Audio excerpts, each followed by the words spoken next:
One man is being victimized by our own government. One man whom they fear, yet who millions love. One man who is willing to take the poison arrows of lawfare. One man whose voice has been taken away by a corrupt judge operating in a corrupt system. One man who has been ridiculed and insulted. One man who refused to back down. One man who refused to back down. One man who refused to back down. One man who stands between us and them. One man that wants to see America protected again. One man who wants to see America prosper again. One man who understands that a man is a man and a woman is a woman. One man who understands and protects the blessing of life. One man who wants to restore American exceptionalism. One man who once again wants to make America that shining city on a hill for all to see. A place where all the people of the world glowingly set their eyes upon. America. One man who unashamedly wants to make America great again. That one man is Donald Trump.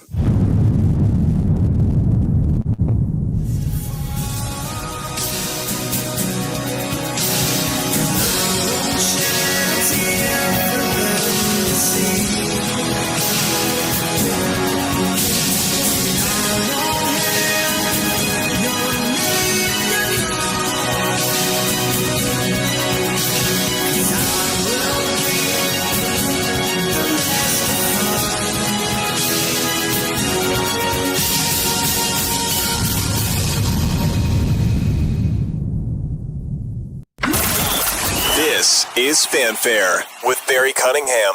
Donald Trump, in one fell swoop, brought over 70 countries to the table. This is a master class in the art of the deal and in foreign policy, and Donald Trump is leading the charge. And we have, again, a generational opportunity to seize the moment, to seize the day, to rewrite the script and really put America at the forefront in trade, the lethality with our military, and get our fiscal house in order. Yeah. Small businesses are incredibly optimistic, and I'm so grateful for President Trump for leading the small business recovery. We're going to have a boom in this country. Small businesses are at the heart of that.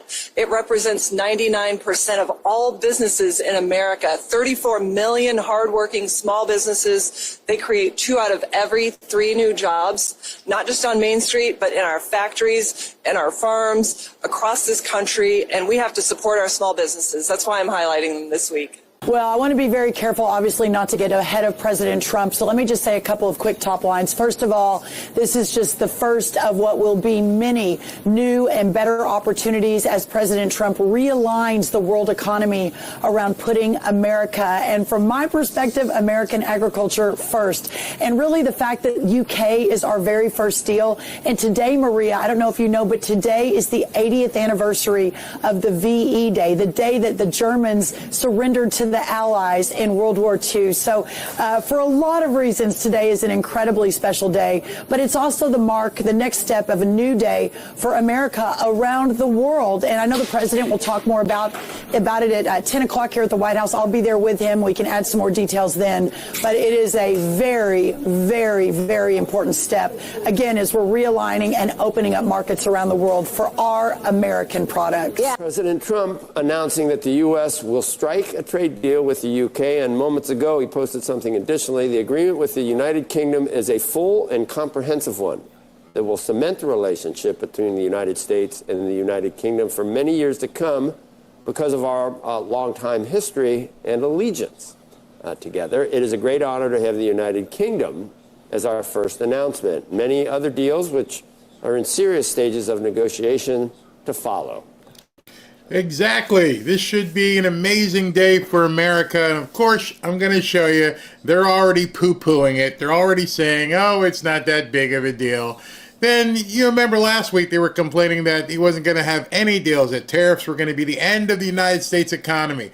And yet today, we're about to hear the first deal that's being cemented, which is really interesting because as this deal is being cemented, and United Kingdom, I believe, is a part of Europe, the Euro trash are trying to say if we don't get things done over here, we're going to do all kinds of tariffs against America. So they're just trying to rattle sabers and do everything they possibly can to try and shake Trump. But obviously he is unshakable. It's not going to happen. He is going to continue to push. CNBC just read off this True Social post is today. I mean, President Trump has been up since like 5:30 pushing all this stuff, just a bunch of content out. He just read this, so I won't go over it, but let me just share another one with you.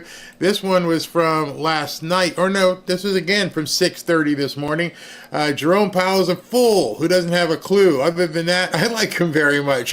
Oil and energy way down, almost all costs, groceries and eggs down, virtually no inflation, tariff money pouring into the United States, the exact opposite of too late. Enjoy.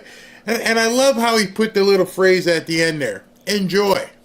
Because one of the things I've been telling you all along that not a lot of people talk about is that whether you love him or you hate him, whether you're a Democrat or a Republican, whether you're nut job Antifa, you still get to enjoy what he's going to be doing for America. So just take that, put it in your pipe and smoke it. When you're in your car driving to your next protest to do something, to burn a building or scratch a Tesla, as you're driving there, understand you're putting gas in the car that is cheaper than what it was under Joe Biden. You're welcome. When you're stuffing your face full of, Taco Bell or something, or you're going to the grocery store to get something to eat, it's cheaper now than it was under Joe Biden. You're welcome. You see, not enough people understand it. This isn't an exclusive economy. It's not just for us who are MAGA. It's not for just Republicans, which are two different parties, by the way. It's for all of America. Even the people who hate his guts cannot even admit, cannot even understand how this is benefiting them. Even if they're not working, they're still part of the economy. They got to go ahead and buy those black sweatshirts, and they got to buy those little garbage cans that they cut in half to make their shields. You're welcome. You're absolutely welcome. We are subsidizing your anarchy. Hopefully that catches up with you pretty soon. But for everybody else, congratulations. You're about to see some stuff happen with the stock market, with maybe not interest rates because Jerome Powell screwed that out badly. And you've got some people saying, well, if everything's so great, why is Trump mad about the interest rates not going down? Because, the economy's so fantastic. Why do you need cheaper interest rates? That's how bad the argument is at this point. They have nothing else to talk about, but they're like, hey, well, why don't interest rates stay the same if everything's so great? Well, that tells you the white flag, it might not be being waved yet. Nobody may be waving it, but they are starting to figure out, maybe we should get this white flag out of the closet. If this is indeed going to be the first of many deals, good luck. Good luck opposing prosperity. I would love to see the politician that stands up in any form or shape of a debate and is the person who debates against prosperity for Americans. Because at that point, all bets are off, and we know it's communism we're playing against. Right now, they're trying to veil it. It's not really communism. We're just here for all people. No. It's communism. And I can't wait to see somebody stand up and say, we don't want people to be prosperous, and we want to tax more and more of your money. Do it. I challenge any liberal, any trolls in the comments, go ahead, tell me why you shouldn't enjoy prosperity, why we all can't enjoy prosperity. I don't care what ladder of the economic scale you are on. There's always another rung higher to aspire to. If you're on a fixed income, maybe I can get a residual income and do something up here. If you're in a menial job and you don't like what they're paying you, maybe you can learn something else. If you're already making good money, you know what? Maybe you can start your own business. Never settle. Never settle. Let's continue with the video. And this will be the first agreement since President Trump hit countries around the world with tariffs, slapped them, I think. Hit doesn't, because he slapped tariffs. Then paused them last month, unslapped them last month. Meanwhile, on the China front, a Chinese Commerce Ministry spokesman saying today that the U.S. needs to show sincerity. We said that yesterday in trade talks and be prepared to cancel unilateral tariffs, which we also said. Yesterday, President Trump said he wouldn't consider lowering 145% tariffs on China to spur those negotiations. He said, I think it was a flat-out no. It was. He was asked by a reporter, right. and there was that, one-word answer, no. No. Treasury Secretary Scott Bessent is set to meet with his Chinese counterpart in Switzerland this weekend to talk trade and economic issues. But can we just note that, for the most part, the UK, with the exception of certain goods, has a trade surplus. Okay, here comes the resident liberal on CNBC, and now I can't get excited about this because it's Trump. Can we just note that it's not that big of a deal? Says the guy who makes a couple mil a year, probably. You know, it's not that big of a deal. That's how bad it is for these people. Not a trade deficit. They only had is like it overall a trade surplus? Or it depends how you measure it with goods. But let's just call it equal, if you want. And I think depending on the day, you could say it's up or down. They had one of the lowest tariffs. Wasn't it only 10% or something because? Well, no, it was 10% plus 25% steel and aluminum. There's a whole other sort of steel and aluminum is important for them. Items Cars are, as well. Autos are important for them. But by the way, pharmaceuticals are important for them. 10% is enough to be a problem. Yeah. And that's the point. Right. And this is not a country where there's a demonstrable deficit. So you can't look at the UK and say this is a country that we have a big problem with because they are raping and pillaging us the way maybe there's an argument to be made that some other countries are. This is not that country. So when you see a deal made on whatever terms they are, I can't even imagine. Well, that's even if it goes to zero, then what? Looking at what the they can't help themselves. It's not that big of a deal. No, it's just a little bit. It's a little bit of something. That's how bad it is. When I watched this morning, I got up early morning, check the stock market, check gold, see what's going on, and I turned this on and I'm like, oh no, they're really saying it's not big of a deal. They're really, this one guy and the woman here, they're gonna yeah.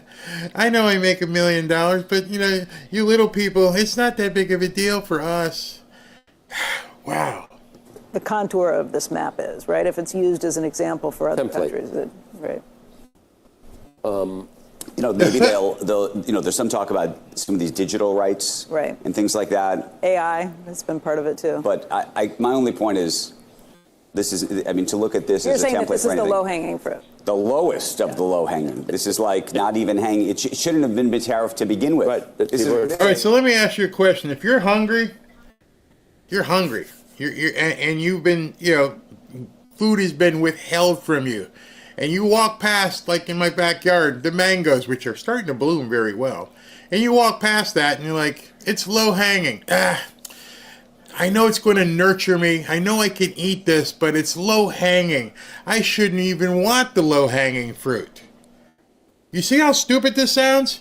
It's low hanging. It's still fruit. It's still fruit of the vine. It's still fruit that Americans can consume. Moron.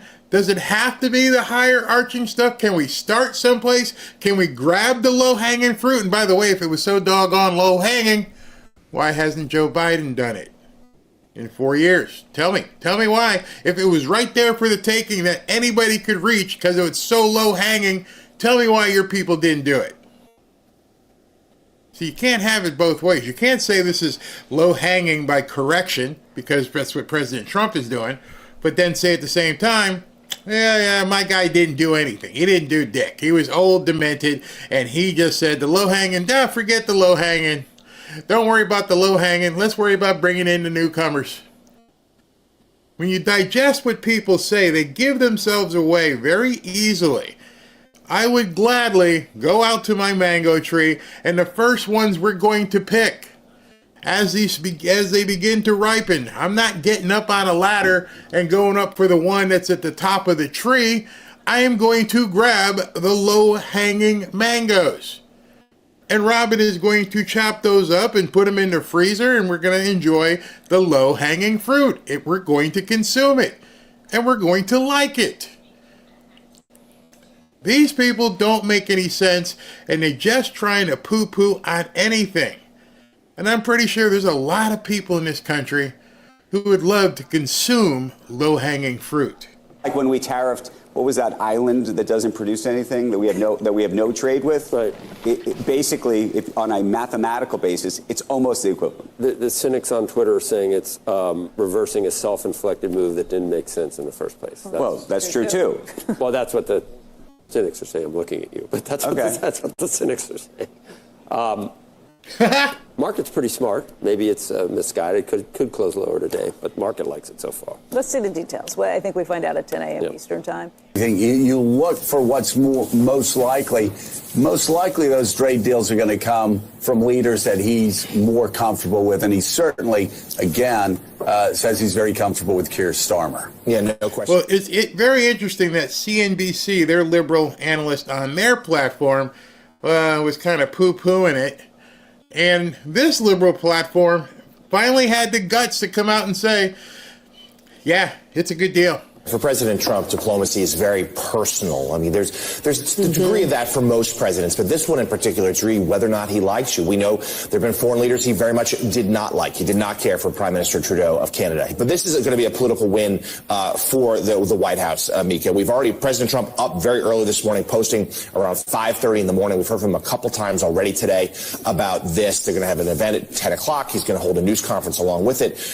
This is going to be something that they recognize. White House aides have told me for a while. It's been turbulent since so-called Liberation Day. They've seen the markets bounce back some, but there's a lot of economic worries. They needed to start delivering deals. This is the first. Here is that's the truth. That's where we are at this point. So it is 9:48. President Trump is due to come out at 10 a.m. We will be ready to do it. I've got different monitors. Interesting.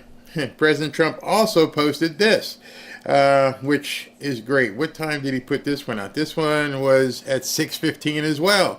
The golden age of America is coming. So, we've heard that a few times. Why is that important? When I played football, many of you guys may have played sports as well. And what did you really like about running through the tunnel as you're walking out to the game or running out to the game? Well, you like to see the cheerleaders. You like to hear the fans.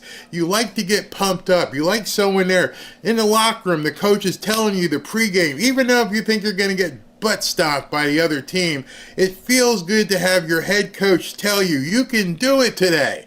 Today it's gonna be your day. Make the plays. Do what you need to do. Pumping up everybody. Positivity. That's why I like my nighttime Rumble show so much. I'm absolutely loving that Rumble jump over because people ask me, why are you playing the music? And I'm like, because I'm pumped. I'm coming out of the locker room. I'm coming out of the tunnel. I want you to be pumped up. There is so much negativity all day long.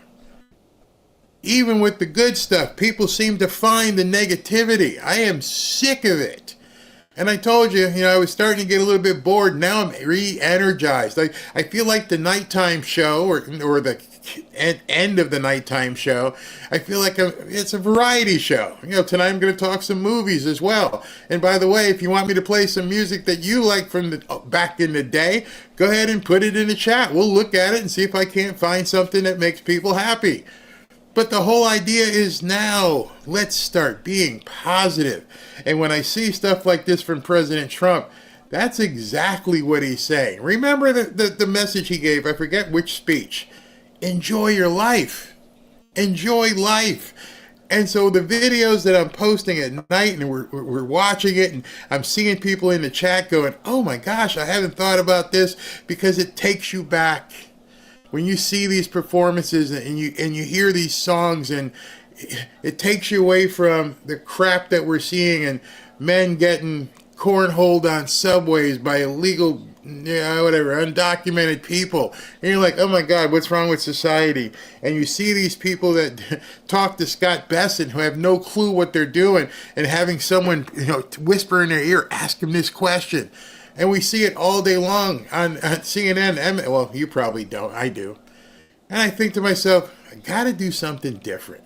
I want people to be picked up in the evening, and I want you to, for however long you watch, go to bed going, and maybe in your mind you're like, yeah, I remember Frampton Sings Comes Alive. I bought that album back in 1978. Oh, and then all of a sudden you're thinking too, what was a good time probably?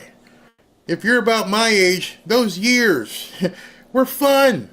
Even the music was fun. People talked about love and having a great time, maybe sometimes too much of a great time, a little excess, but they weren't talking about kill your mommy, kill your daddy, America sucks. And so when people say to me, when was America great? When I didn't have to worry. When I knew I was going to school and I was hanging out with friends that didn't look at me and go, oh, you're not the same color. Nope, didn't happen. When I didn't have to worry about my sisters going to school and saying, there's a guy in the locker room. Nope, didn't happen. That's what I believe President Trump is telling us. Let's go to the golden age. Let's go ahead and embrace life and have fun. And when you're seeing some of these concerts that I play and you see 60, 70, 80,000 people, black and white, just out there having a great time, not thinking to themselves, I wonder if he's got a red MAGA hat at home. I wonder if they're using the right pronouns. No, we didn't do that. We had fun. And so today, as we begin this first deal of trade with the UK, enjoy life. Have fun. I wish I could push a button and play something right now because I already have it in my mind what would work right now. But I can't play it here. I can't do it. So tonight you have to tune in because I think we're going to hear some good news all day long. So we 9:52. Let me continue with this video. What President Trump just said moments ago.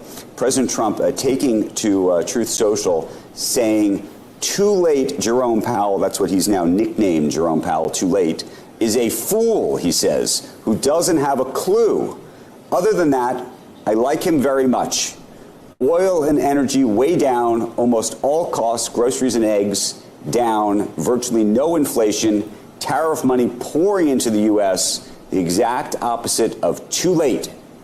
Enjoy, exclamation point. So the Federal Reserve Chair being called a fool who he likes. What I don't understand is if the economy's great and inflation's not a problem. Whenever the Fed does something, whether they cut or don't cut, it's always like, what's the market? And it closed nicely yesterday, up 300, and it's up this morning. If the economy's great, why does the Fed need to cut rates at this moment? It's great for you. That's the question where if inflation were zero, you'd always want to have your foot on, you'd want mortgage, you'd want everything in a perfect world. No, it's not zero. And lower rates. The economy's good and the job market's good. So it's hard to argue. Lower rates are stimulative. They're stimulative. Yeah, it's hard to argue that the economy's great and we need lower rates. I don't think it's that hard. It's hard to argue. It's hard to argue that, the plebes out there who have to go to work every day might need lower interest rates. They don't need that. Let them eat some cake. Wow, talk about a disconnect. How would you like a cheaper credit card rate? How would you like a cheaper mortgage rate? In addition to cheap gas, how about everything being cheaper? No, let's keep the interest rates high. We wouldn't want the little people who enjoy life to have better things. So we got to control it. We got to do this thing called the Federal Reserve, and we're going to make sure that you guys don't get too much. So we're going to keep the interest rates where they are. We're not going to raise them on you, but we're going to keep them where they are because things are fine. Everything else is great, right? Gas prices down, yeah. Food prices down, yeah. So you can afford to keep the interest rates where they are. That's essentially what she's saying. That's essentially what these people are saying about you. It's crazy. Either you believe the tariffs are going to be a real problem or you don't. I didn't think we should have cut the... Well, if you're telling me that he thinks the tariffs are going to be a real problem. He thinks that the money is coming from other countries. Correct, but my point is, if he thinks the tariffs are a real problem, we can have a debate about whether you should lower interest rates to offset. Who thinks they're a problem? If Trump thinks that his tariffs are a problem, right? Yes, he doesn't, though. Hold on. If he does, this is the incongruity of it all, which is what Becky's getting at. If he thinks the tariffs are going to hurt, if he thinks the economy is going to hurt, the tariffs are going to hurt the economy, then you can make a valid argument that maybe Jay Powell should be moving ahead, faster. Right. If and it's already having an impact. If you think things are fabulous, then it absolutely makes no sense. And if the economy is so great, eggs are down, blah, blah, blah, blah, blah, blah, then you don't need it. That's the inflation side. You don't need it. You don't need it. It's a joke. It's an absolute joke how they look at people who work 9 to 5 or 8 to 7 or 60 hours a week. You know, if everything's fine, like Trump says, why do you need it? Because it's even better. It makes things even better. There's no reason for it. What you're saying is because you got good gas prices and because you've got good oil prices, you shouldn't have cheaper interest. Without saying, why not? Why can't? Why can't I have that? They don't say that. They just think you should be okay with just a little bit of prosperity. Meanwhile, they're in a studio in New York, and these guys are making millions. And Adam Sorkin has been a thorn in President Trump's side ever since he came down the escalator. He hates him. And the problem is that if you took those glasses off that said, I hate this guy, and just looked at it from the aspect of the American people, not the people you hang out on Wall Street with, not the people that you go to, Tiffany's and buy, huge jewelry or, some of the fancy restaurants in New York. I'm talking about the guys in the kitchen at those restaurants. The people behind the camera who are rolling the camera who aren't making millions of dollars. How can you sit there while these people are doing your makeup and doing your hair and everything and telling them you don't need cheaper interest? Everything else is good, right? Could mean you don't believe it. And I'm just thinking, how obtuse can you be? These people who are facilitating your way of life, you are telling them in no uncertain terms, you don't deserve cheaper interest.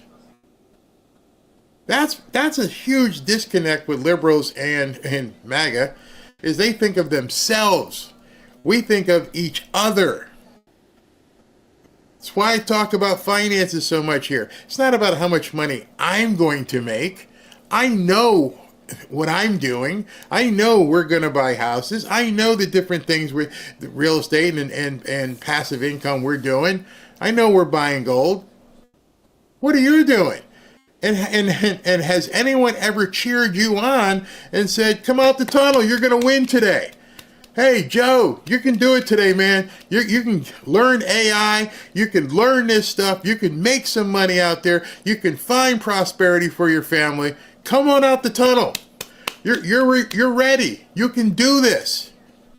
And you turn on the news and they're like, no, you can't. That's the difference. That's that contrast I keep telling you about. I want to know who your cheerleaders are. I want to know who the people are in your life that are saying, Shirley, John, you can do this. You were told as a kid you can do anything in your life. And as you got older, maybe that message kind of jaded. Maybe it went away. Maybe there's no one in your life right now who's telling you, you got this. You going through some hardship? You got this. You need to make some more money? You can do it. You need to go on a diet and get your health in order? Join me. Let's do it together. Let's do this stuff. Instead of hearing these people going, that's low-hanging fruit. Didn't really matter. You know what? There's a lot of people right now who are probably homeless who would love some low-hanging fruit. If I took some of that fruit off that mango tree and drove into a certain area of town in Fort Lauderdale, would you guys want some mangoes? Oh yeah, they'd eat that up with a biscuit. But liberals don't want that. They don't want people to learn how to enjoy life, to how to get a piece of, this golden age. And I think it's incumbent upon all of us, me, you, everybody watching, to cheer everybody else on. We do it when there's prayer night. That's what I find very interesting. When it's prayer night, the entire chat just lights up with people saying, congratulations, you found the Lord, and praying over people. And like people saying, pray over them today. Pray right now and tell somebody, you know what, I'm praying for your prosperity. That's not wrong. Maybe you need to hear this. Maybe I need to be the coach that gets you out of bed, kicks your butt, tells you to start running. And when you run and you're lifting weights, you're doing all those things that help prepare you for what you're going to be taking place on Saturday or Sunday. So don't think you're going to show up today and play in the game. Well, I'm not making any money today. Well, that's because you didn't do the running and the working out. You haven't learned how it is to play the game. You haven't trained hard and sweated and put the time in so that you can play on Saturday and Sunday and hear the adulation of fans. You haven't trained for it, so someone has to help train you. Many people have personal trainers in the gym. Many people have home people that come in and help them because of their problems physically. And they help you, your therapy, and say, oh, my elbow hurts. I got to go and get a knee shots, and I have a stretch zone that helps me stretch my hamstrings because I sit in a chair for so long. Everybody has those kind of help, that kind of help. Let me ask you a question. Who's your coach? Who's your mentor? Who are you calling up and saying, hey, listen, I'm seeing this golden age stuff, and I got to get in the game. What can I do to get in this game? That's on you. You have to take those steps. Otherwise, you're going to be in the bleachers, just watching. While the rest of us are running and scoring touchdowns, well, maybe in my case, blocking, tackling. But people are playing on this field, and they're getting the adulation. They're taking the low-hanging fruit. And you're in the stands. You're in the cheap seats because you can't afford even to get good seats. Why can't you get good seats? Because no one told you how you could afford more money to get into better seats. How many of you have ever sat in the skybox at a game or a concert? Ask yourself, why not? And that answer cannot be, I don't have enough money. See, that's where the cop-out comes. Your parents probably told you could do anything you want in life. You decided not to. You said the deck was stacked against you. You said, how do these people sit in skyboxes? It's an aspiration, or maybe now it's a dispersion where you're like, those people up there. No, those people up there are having fun. I think tonight I'm going to play that Led Zeppelin. Does everybody remember laughter? Remember having fun? Come on, tell me if you remember having fun. That's the entire reason why I do the thing on Rumble, because I want you to get that feeling back. And again, if you haven't had a coach that'll tell you you can do this, well, then let me be that, the best that I can with the time that I have with you. Let's continue. President Trump has not come out as of yet. Of things. But if you don't think tariffs are having an impact on the economy, then there's probably not a dire need to go ahead and cut rates right now. It's a Rorschach on whether you, and we do it too. It's pick your poison. I didn't think the Fed should cut 50 basis points the last time they did before the election. And rates went up when they did. But So a term she just used right there, 50 basis points. What she's referring to is a 0.5%. So if the interest rate's 4.5, 50 basis points would have taken it down to 4. So it's just a economic term, basis point. By the way, when you guys see me adjusting my chair, somebody's like, Barry needs to get a new chair. No, I got a nice chair. I might get another one, but it's not that. I just get tired of sitting sometimes. So that's all that is.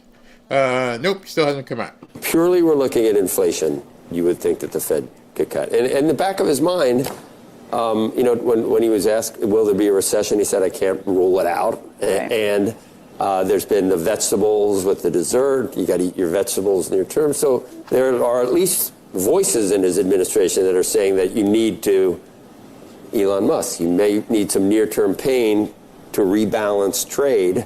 So, I mean, I can see the rationale. I can see the rationale if he admits it. That right. See, I'm going to go back to my sports analogy, the short-term pain.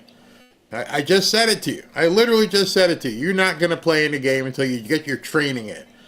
And there's probably not well, maybe some of us enjoyed the pain. I absolutely craved the pain. I couldn't wait to get back into the gym. Too much in the gym. The no pain, no gain thing became like a pill to me. I wanted to hurt so bad because I knew what was on the other side of that. When people would say, how much are you going to do? When I was able to deadlift over 800 pounds, people were like, how much more can you do? I need to get to 900. Never got there. When I was benching 500, people were like, what do you want to do? I want to get to 6. Almost got there. Got to 585. When you're squatting 650, 600, man, that's a lot of weight. What are you doing? I need to get to 800. Got to 750. I wanted more, and it hurt like hell. But then it allowed me to do things that ordinary people couldn't do. Because I went through that pain. And so whenever I hear this, we're going to have some short-term pain, I've always looked at it and went, so? Because I understand what the end game is. I was trained through pain. I hated running. I loved lifting. I hated running. I hated it. It was, I got to do this, yes, you need more speed. I remember one of my coaches came in and goes, you need to spend less time in here in the weight room and more out there on the track. I'm like, but I love the track. I love the weight room. And I want to just keep pumping iron. It was addicting. Pain, I'm like, no, this is going to get me better.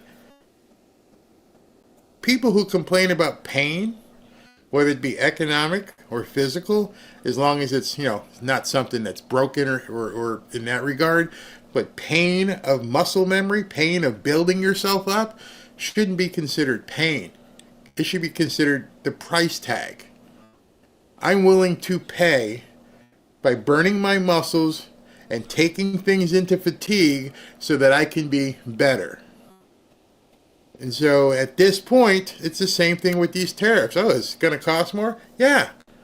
Yeah, probably going to cost more. Is it painful? Not at all. It's what I need to do to get where I want to get to. When I was first starting out buying real estate with no money, no credit, I watched the courses, I watched the late night infomercials and all the no money down stuff, and it never clicked on me. What do you mean no money down? How am I going to buy a property with no money down? I can't even get a contract with no money down. You got to write the contract and it says, what's your offer deposit? I don't got a deposit. And then one day somebody told me what no money down really meant. No money down should have said, not your money down. And then it clicked. Oh, you mean get somebody else to come in with the money? Yeah. Oh, I can do that. I'll go out and talk to as many people and say, hey, you got this money. And then it happens. You end up getting people who want to put money into things. And you do syndications and you do all kinds of partnerships. And, woohoo, yeah.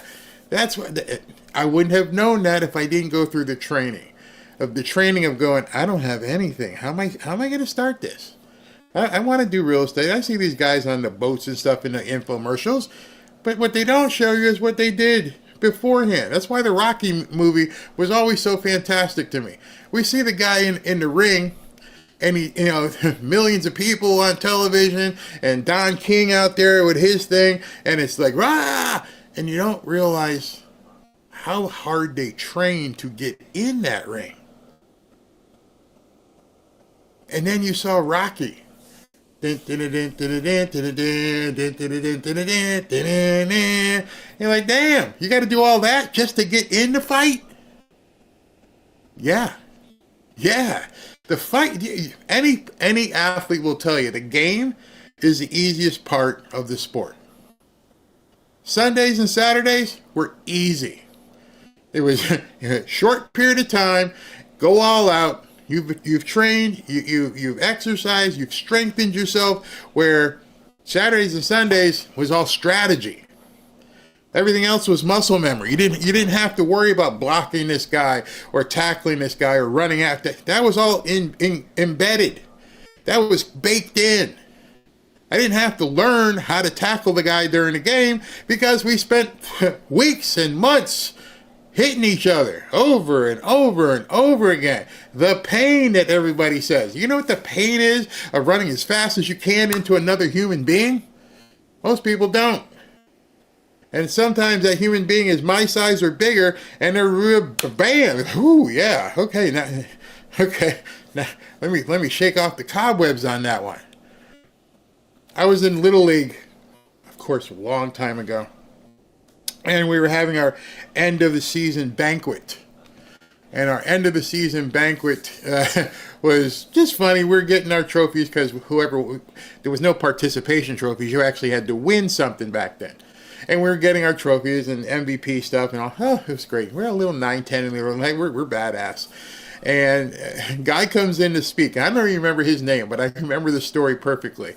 And he says, what you have to do is keep getting better, because there's always going to be a faster gun, a stronger player. So you got to just assume that there's going to be somebody better than you. And he goes, there was this guy, and I can't remember his name, and he said, I won high school, I did college, I did fantastic everywhere.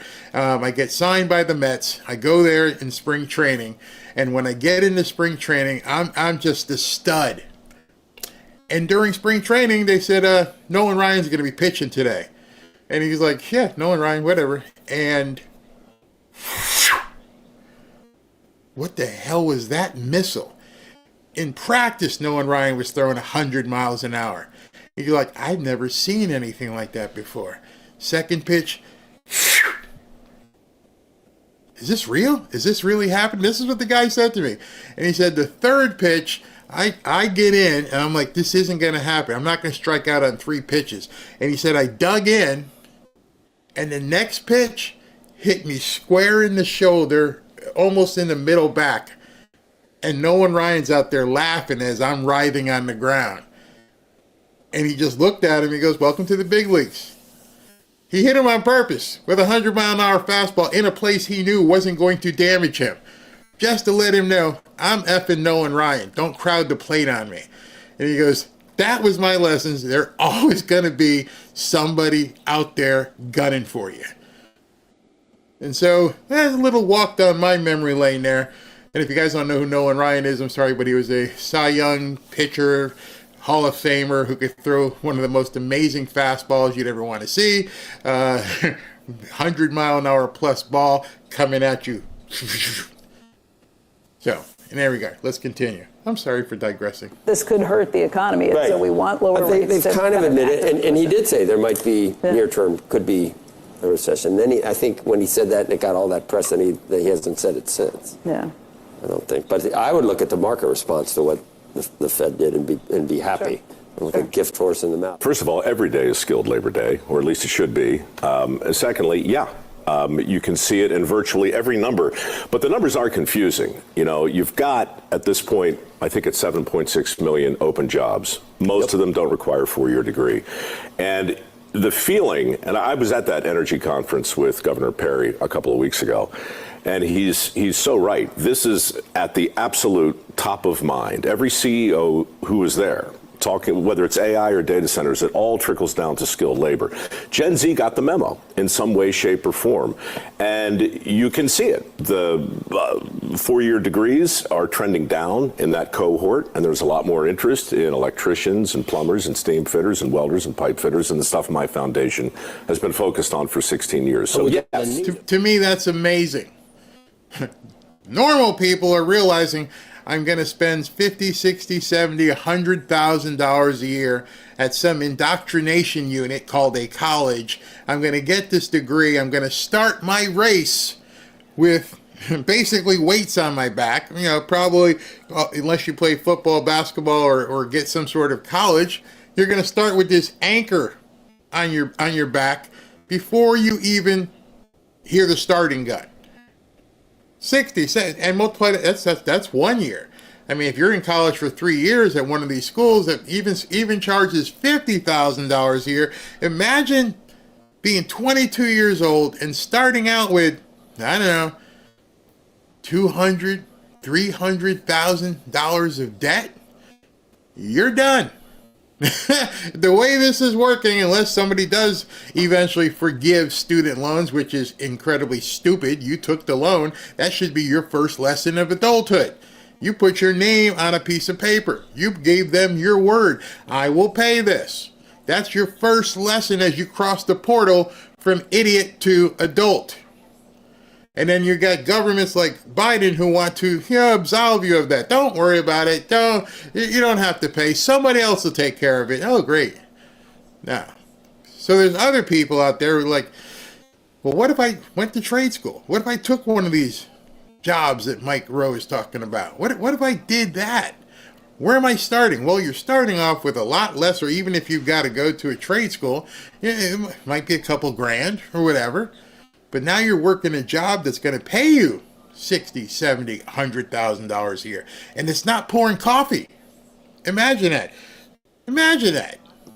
As Governor Perry pointed out, when we build these data centers, so massive investment, we need skilled workers. There's need and there's criticality. Like, we've always needed them, and people understand. You don't want to wait 3, 4, 5 days for an electrician or a plumber. But what the governor's talking about, and people really are likening this to a modern-day Manhattan project. You've got the maritime industrial base trying to hire 140,000 tradespeople right now, 80,000 openings in automotive. You just go down the list.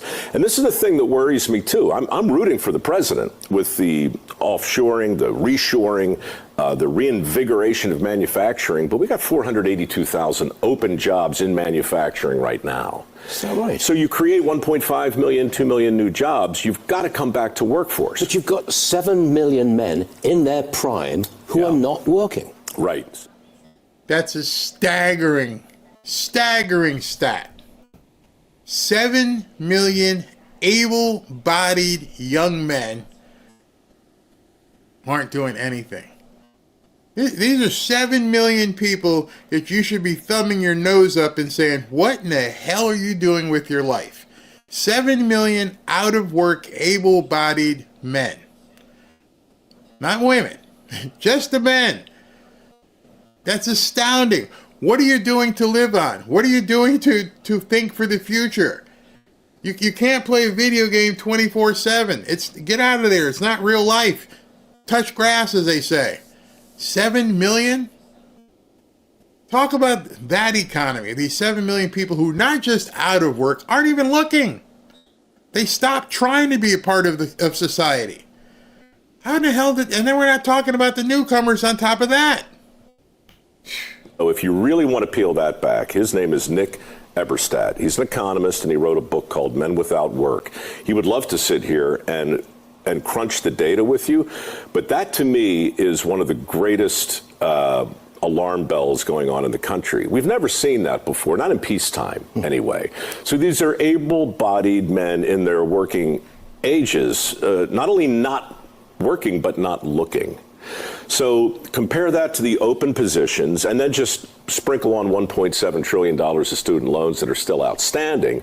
And you can see we've still got our thumb on the scale. We're still pushing a lot of kids toward a very expensive path, while the skills gap widens. And as I've said to you before, the skills gap is real, but there's a will gap as well. And those two things combined are ugly. We're celebrating Small Business Week, and we're here in Nashville, Tennessee, at Puckett's, in a room full of people who love small businesses. So, tell us, how many people here love small businesses? There we go. How many people here like what Donald Trump is doing with tariffs? All right, there you have it. Why is it that it's geographically the divide? Why is it that people in the South, why is it that people who use their hands for a living, why is it that people who love America are understanding what these tariffs can do. Yet the people in these studios and the people in California, not all, because there's a lot of people from California who do understand it. What has happened to this country mentally where they're against having the country come back and everything that we stand for and what we want to see happen? And I don't know what it is, because I was so happy as my grandson is going to high school. I told you a story about his friends asking me about recession. There are kids out there. They're sponges. They want to know. Because they're told one thing, and bright kids know there's an alternative thought out there. Tell me both sides. Let me figure this out, and it's a no-brainer. I mean, my grandson right now is working. He doesn't have to, but he wants to work. And Ashley's doing a great job, and we got him a car, and he's going back and forth to practice and working out and doing the things that a teenager does, and he's working as well. And you learn that ethic. Why did these 7 million kids or 7 million men not learn that same ethic? What happened? What happened that caused them not to even want to look for work? That's a problem in and of itself that probably needs to be dug down on deeply. Deeply. SB said something about, let me see if I can find it. SB, what did you say? Did you send it to me? He said something about, wait a minute, do I have it here? I don't have it, but he said that Kash Patel said something about the Epstein files they're working on it, and they should have something very soon. Okay. But President Trump is now 22 minutes late. Let me take a few comments here real quick. Let me keep an eye on it, put the monitor up top so I can see if anything happens. All right. Let's hear what you guys got to say. No father in the family. That's a big one. And even if there is a father, is it the right kind of father? Is it the father who's promoting prosperity, who's promoting what you can do with your life? I remember, and I came from a broken home. My parents divorced, and I was, I'm just a dumb jock, and I'm just hanging out. And it's summer. I go back to college in a couple months, so I can chill. Everything's paid for me for in college. I don't have to worry about it. I got my job bouncing, so I'm just hanging out. And I decided to go to my dad's house for a weekend. And I'm hanging out with my dad, and about 7 o'clock in the morning, I hear the knock on the bedroom door. Like, what? Get up. I'm sorry. I'm not one of your employees. I'm here, just because I want to see you. Not in my house. Let's go. Get in the truck. And I'm like, what do you mean, get in the truck? If you're going to stay here, you're getting in the truck. So I got in the truck and went to work.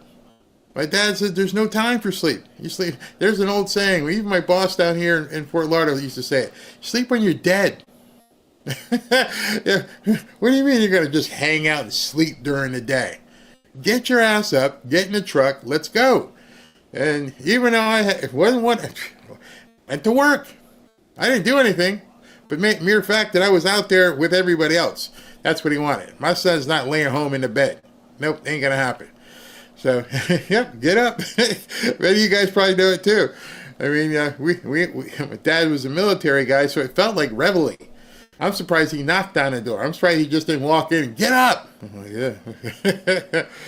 The boss is the boss. Yeah. Throughout till he died. Did Nolan win a Cy Young Award? Not sure if he won a Cy Young Award. Probably. No, he did a whole lot of strikeout leader, or he was at one point. Many times my pops did that with me. Get your ass up. It's funny how those memories stick in your head. And you, as an older adult, you're like, did he really just wake me up? Did he realize, it was like Friday night, the night before, it's Saturday, we call it. Nope, get up. My grandma used to say, you shouldn't let the sun rise and catch you in bed. Good saying. Good. Love that. Where's if Jesus Christ rose from the dead, you can get out of bed and get to school and work. Yep, exactly. Yes, I did see this. Yes, Gilead to invest $32 billion in the United States manufacturing and R&D through 2030 and create more than 3,000 direct and indirect jobs by 2028. How do you root against that? How do you root against a company coming in and going, yeah, we're going to throw $32 billion into this economy? How do you root against that? How is there anything, well, that's through 2028. That's like 3 years from now. It doesn't really mean anything, and it's only 3,000 jobs.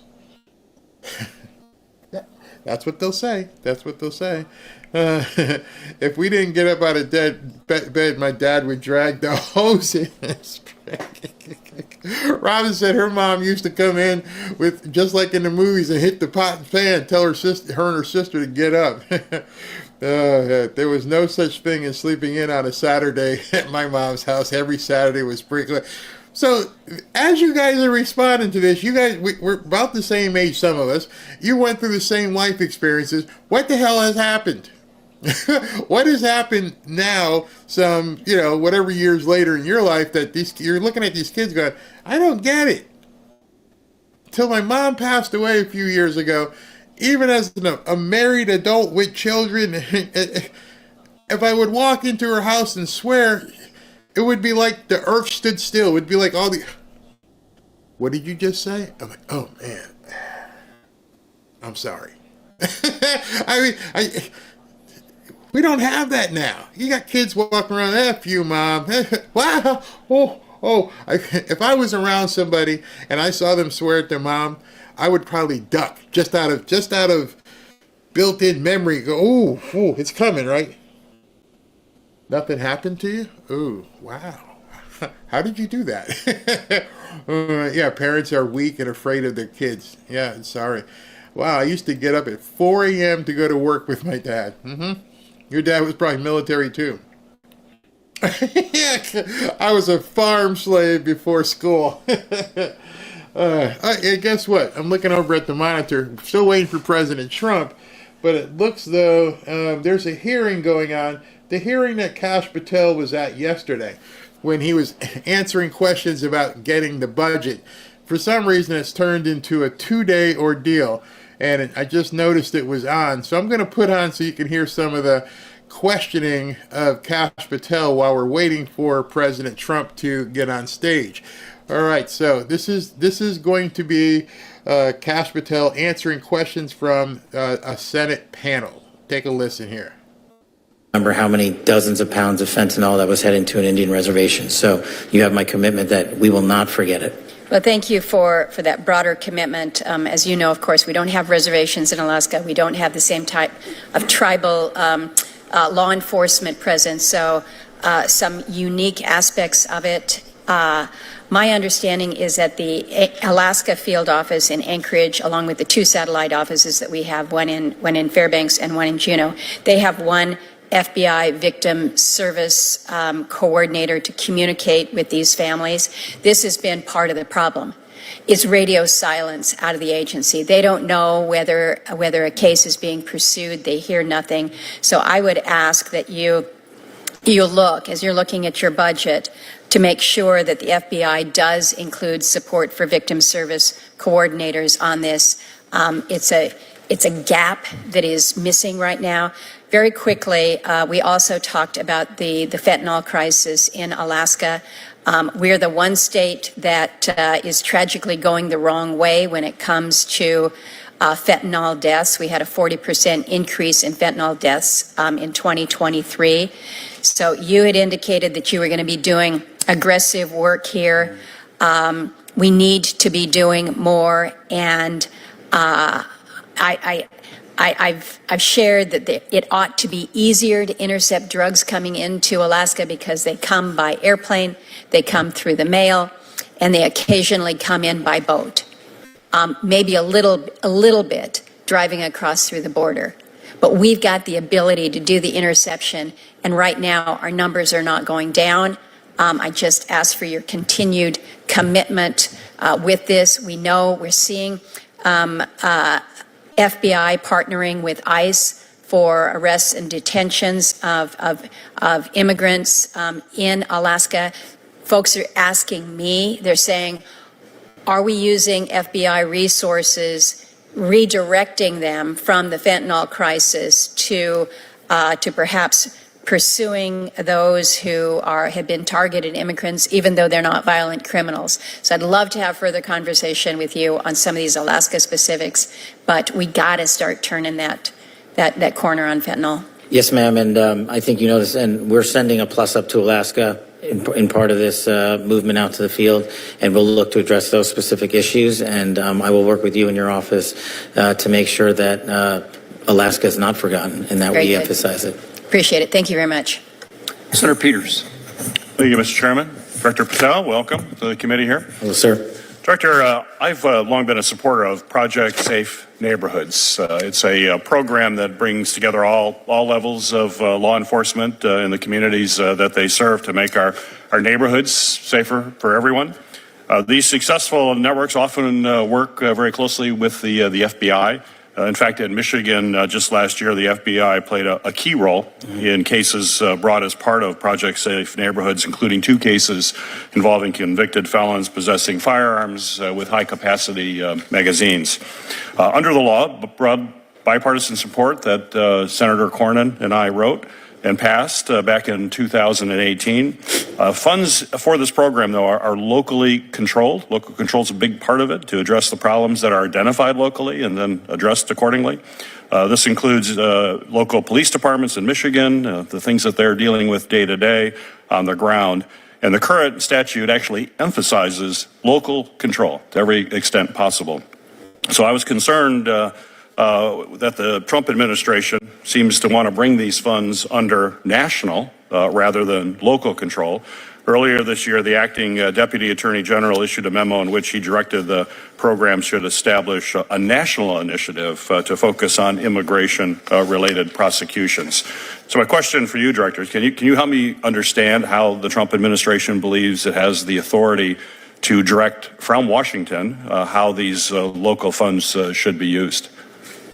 Well, the only thing I can help you understand is how FBI funds are utilized, Senator. I don't have the ability to comment on how the Department of Justice moves its money around. Are you supportive of shifting control of funding from local recipients to the national folks? Generally speaking, at least with the FBI, I'm very supportive of directly engaging with local level law enforcement to get the job done. So can I get your help in making sure that local folks continue to get these resources and work closely with your folks in local communities? Has been a very successful program. I'd like to be able to work with you to make sure that it continues to have local control. You can, and I'll talk to the Department of Justice on it. I appreciate it. Thank you. Director, for the last decade, the threat from domestic terrorists and in particular from white supremacists and anti-government militias has remained unfortunately persistent. In the last 10 years, no category of terrorist has killed more Americans in the U.S. Than white supremacists. And yet there are reports that you have reassigned agents away from the domestic terrorism operations section, which supports investigations run out of the FBI's 55 field offices, as you know, and provides information on domestic threats. And as we understand, there's also consideration of disbanding that unit entirely, and that the FBI has currently discontinued a practice of tagging investigations with connections to domestic terrorism. The administration has also tasked federal law enforcement agencies with prioritizing immigration enforcement over other responsibilities. So the question I have for you, Director, is do you consider domestic terrorism an ongoing threat to Americans? I do. So do you intend to disband the domestic terrorism operations section? No. Appreciate that. Director, in February, you announced the disbandment of the Foreign Influence Task Force, which was dedicated to identifying and counteracting foreign malign influence targeting our domestic institutions, with a specific focus on securing our elections against foreign interference. Director Patel, could you tell me why you disbanded the task force? Just to clarify, Senator, I didn't disband it. That happened before I got to the FBI. That happened before you were there? Yes, sir. Well, now that the task force has been disbanded, happened before you, how will the FBI work to protect our elections from foreign adversaries? In my opinion, based on the almost 3 months I've been there has been no gap in terms of how we cover down on foreign adversarial impact to all sectors of our society. And the folks that were doing the work that were on the said task force are still doing the work. Why do we not have a task force then? Is it something if you're there now, you could put it back together? Is that something you'd consider? Or? I believe that was a interagency task force, so I don't have the ability to just put that back on. Would you support doing that and work with the other agencies? I'd have to look at it, Senator, and I'm happy to do so. I'm just not the expert on the FIDIC. Okay. Well, I'll be reaching out to your office if we could have that conversation. I'd appreciate it. Please. Thank you. Thank you, Mr. Chairman. Senator Coons. Thank you very much, Chair and Ranking, and thank you, Director Patel. I appreciate your being here today. I'm the co-chair of the Law Enforcement Caucus in the Senate with Senator Cornyn, and as someone who had responsibility for the second largest law enforcement in my admittedly small state for the decade before I came here, I got to see the importance of the FBI as a training resource, as a critical technical and law enforcement partner for state and local law enforcement in my state.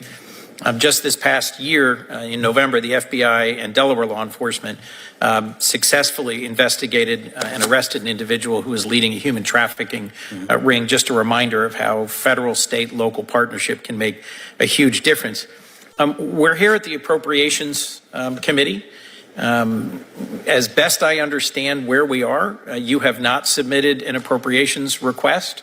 What we've got from the administration is a so-called skinny budget, just a few sentences, and it asks for $545 million in cuts to the FBI.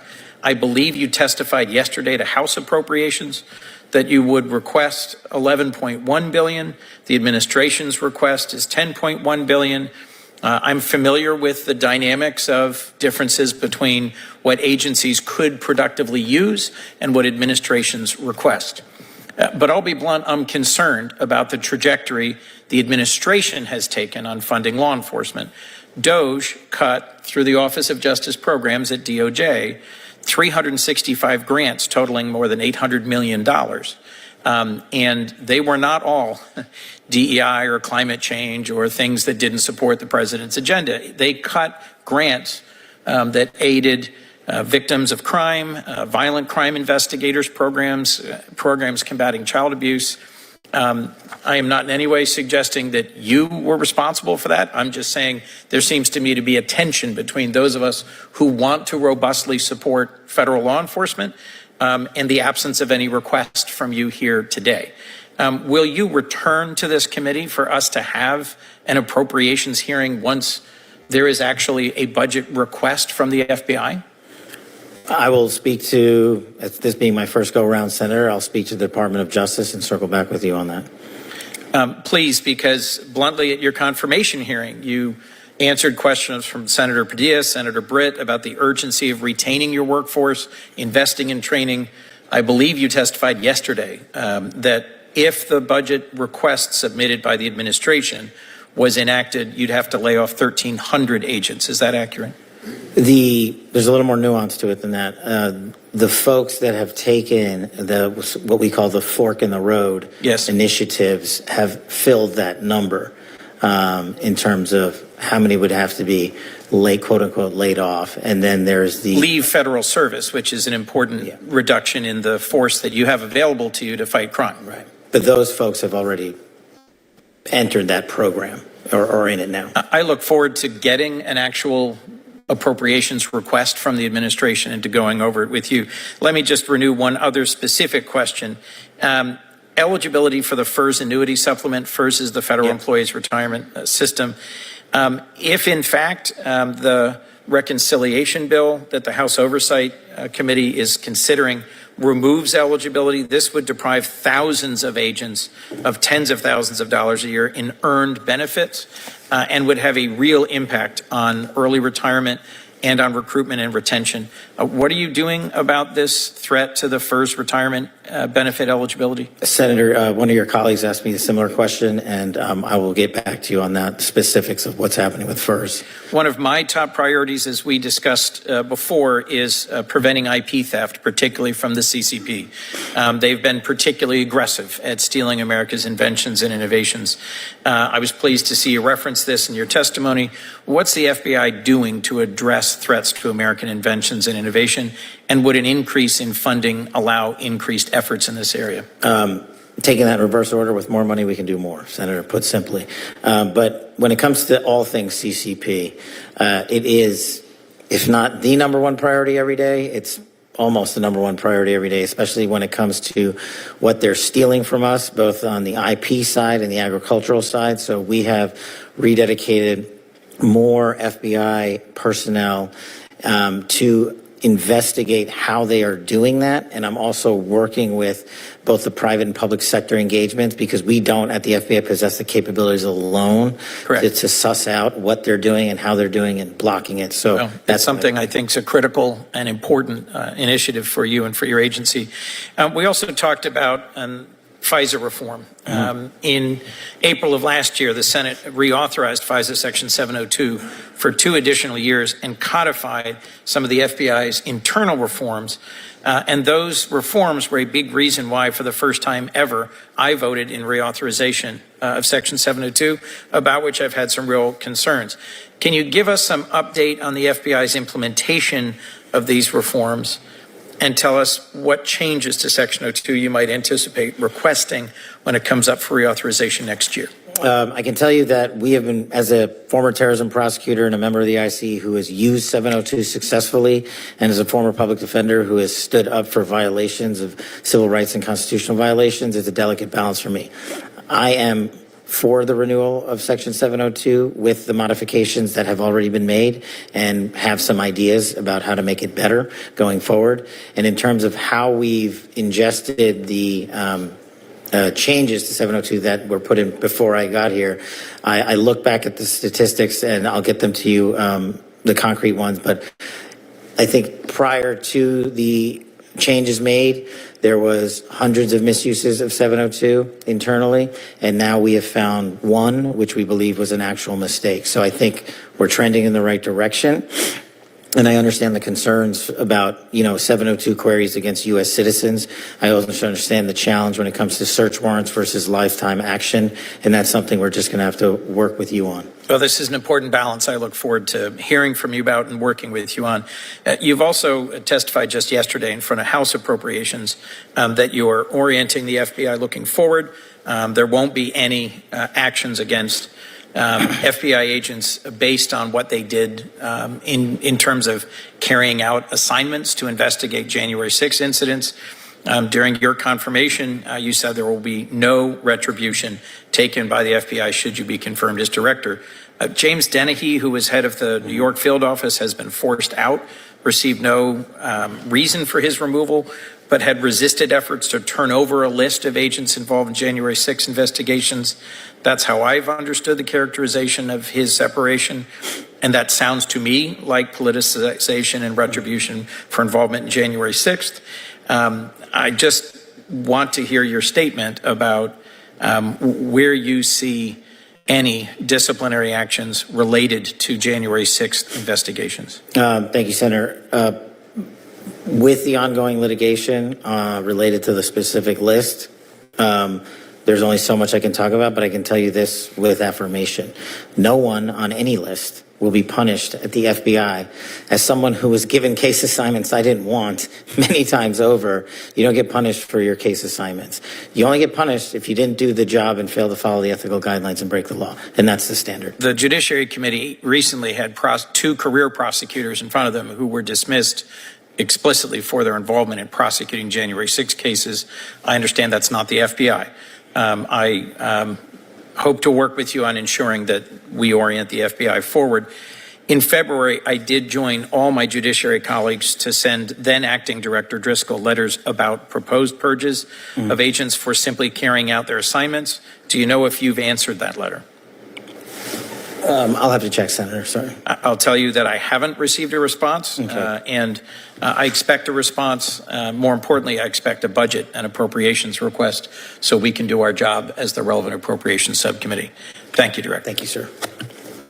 Senator Coons, I'm the one who inquired about FERS and the change in 3 years to 5 years and what the consequences could be, and I appreciate Director Patel's follow-up on that, but I'd indicate to you that has, if implemented, that is a very damaging thing to the law enforcement beyond, the federal law enforcement agents beyond the FBI, and to the DEA, ATF, U.S. Marshals, and others, as senior agents who are eligible to retire today will retire tomorrow, and our agencies will be shortchanged significantly. So I look forward to working with you and others. Thank you, Senator. I'm very concerned about what the so-called skinny budget portends in terms of cuts to ATF, to DEA, to FBI, and this particular move would accelerate the loss of the most seasoned and capable agents across all these critical federal law enforcement agencies. I look forward to working. I would compliment Director Patel when we ask him to testify, and I indicated earlier it's always been my goal to have all those agencies testify in front of our committee.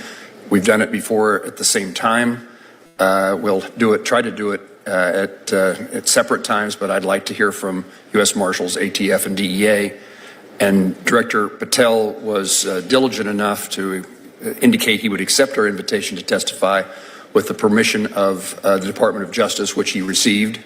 And it's unusual for the FBI director to testify before the Attorney General testifies. So again, I thank him for his willingness to come speak. It's not his fault that we have a skinny budget to look at. And we wanted to get every piece of information we could as early as we could, even though the budgetary process and now the appropriations process is disjointed and things are lacking. Disjointed is being generous, Senator. I'm a generous person. Indeed you are, sir. Let's see. We're going to, I don't anticipate a second round, but Senator Van Hollen and I have a couple of follow-up questions, and then we'll conclude the hearing. Senator Van Hollen.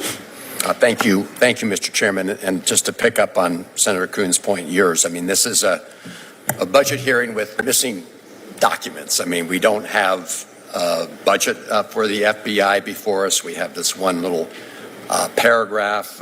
We don't have the spending plans for the remainder of this fiscal year 2025. I did think I heard you say, Mr. Director, in response to an earlier question from Senator Moran, with respect to the $545 million cuts, that you had identified those cuts. Did I hear you correctly about that? The $545 million cuts? Yeah. Those are largely have you identified how you would achieve those cuts? Oh, I think for the most part we have, Senator. Okay. So I would ask you to immediately provide that information, Director Patel, to the committee. That's exactly the kind of information that we usually get as part of the justification. Since you've identified those cuts, can you make sure we get them right away? As soon as I can give them to you, sir. Well, when can't you give them today? Why can you not give them to us today? You say you identified them. I've identified most of them. As soon as I'm done, and no, I you wrote it down. Said you identified it already. So you're not finished identifying the five. I'm just. Yeah, I said I've identified. Trying to understand the situation. You have to understand that this committee is a budget committee, appropriations committee. We don't have any of the documents. You said in response to a question that you identified most of them. Once I'm done, I'll get them to you. Okay. When do you expect to be done? We will work as diligently as we can, sir. All right. Let me. I do want to follow up on some of the questions that Senator Merkley raised on the Constitution, because, as you know, in response to a question that the president was asked about whether he had to comply with the Constitution, he said, and I'm quoting, "I don't know." So it is important that we reaffirm everybody's obligation to comply with the Constitution, and I appreciate that was your answer broadly to the question asked by Senator Merkley. But you don't dispute the fact, and I'm quoting here from the Supreme Court opinion in Reno v. Flores, where Justice Scalia wrote, and I quote, It is well established that the Fifth Amendment entitles aliens to due process of law in deportation proceedings, end of quote. You don't dispute I don't dispute that. Okay. Just wanted to make sure, for the record, we understand that, because as you well know, the federal courts have found that there have been gross violations to date of many individuals' due process rights. Let me ask you a question about Judge Dugan, and I'm not going to get into about Judge Dugan, who was arrested, taken out in handcuffs from her courtroom. You agree that as director of the FBI, you should lead by example, right? Try to. Okay. Well, there's a confidentiality and media contacts policy within the Department of Justice guidelines that says specifically that DOJ personnel should not voluntarily disclose a photograph of a defendant unless it serves a law enforcement function or unless the photograph is already part of the public record in the case. Clearly, Judge Dugan's photograph was not already part of the public record in the case. So it appears that what you did was a violation of that policy, unless you can express a clear law enforcement purpose for having done that. The simple law enforcement purpose is to show America that we investigate any individual who commits a crime, especially those in positions of public trust. But do you agree with the presumption of innocence in the U.S. system? Absolutely. As a public defender, that's what I fought for years. Well, but that's different than this. But Mr. Director, this is one of the reasons why that guideline is there, so people, especially the director of the FBI, doesn't announce to the country that somebody's already been found criminally liable when they haven't. She hasn't, has she? But that's not what we said, that she was criminally liable. We said she was arrested and showed it.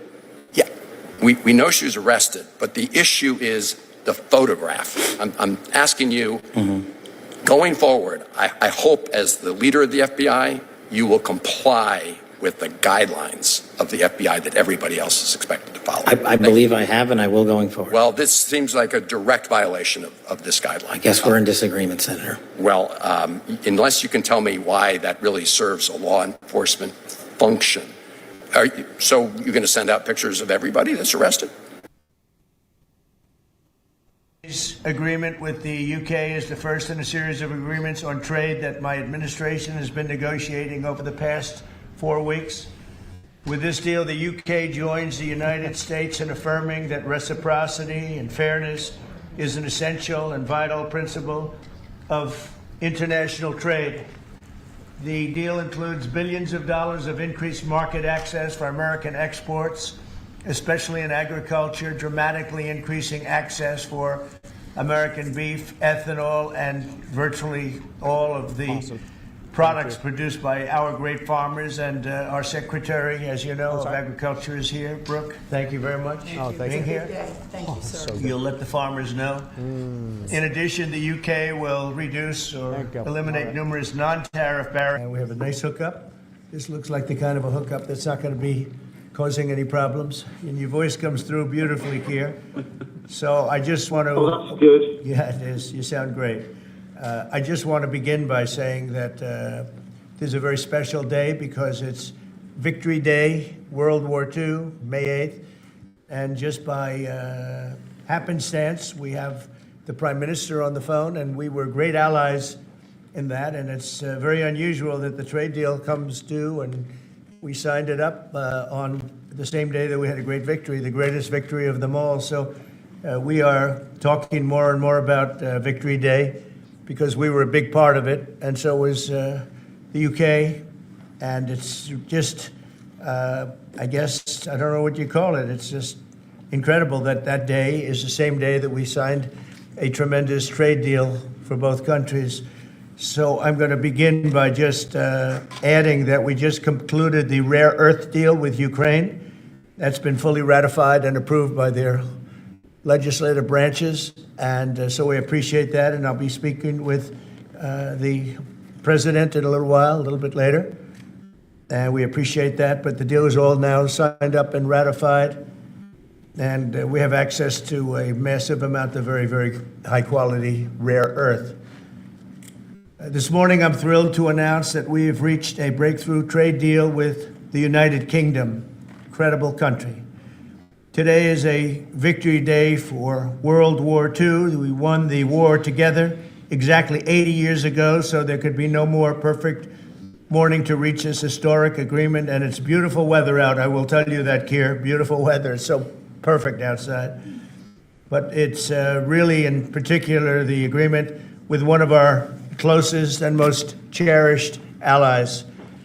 And we're so happy that that's the way it worked out. I want to thank Prime Minister Starmer and his very talented team for their outstanding work and partnership.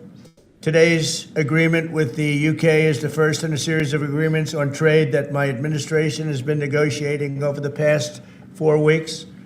With this deal, the UK joins the United States in affirming that reciprocity and fairness is an essential and vital principle of international trade.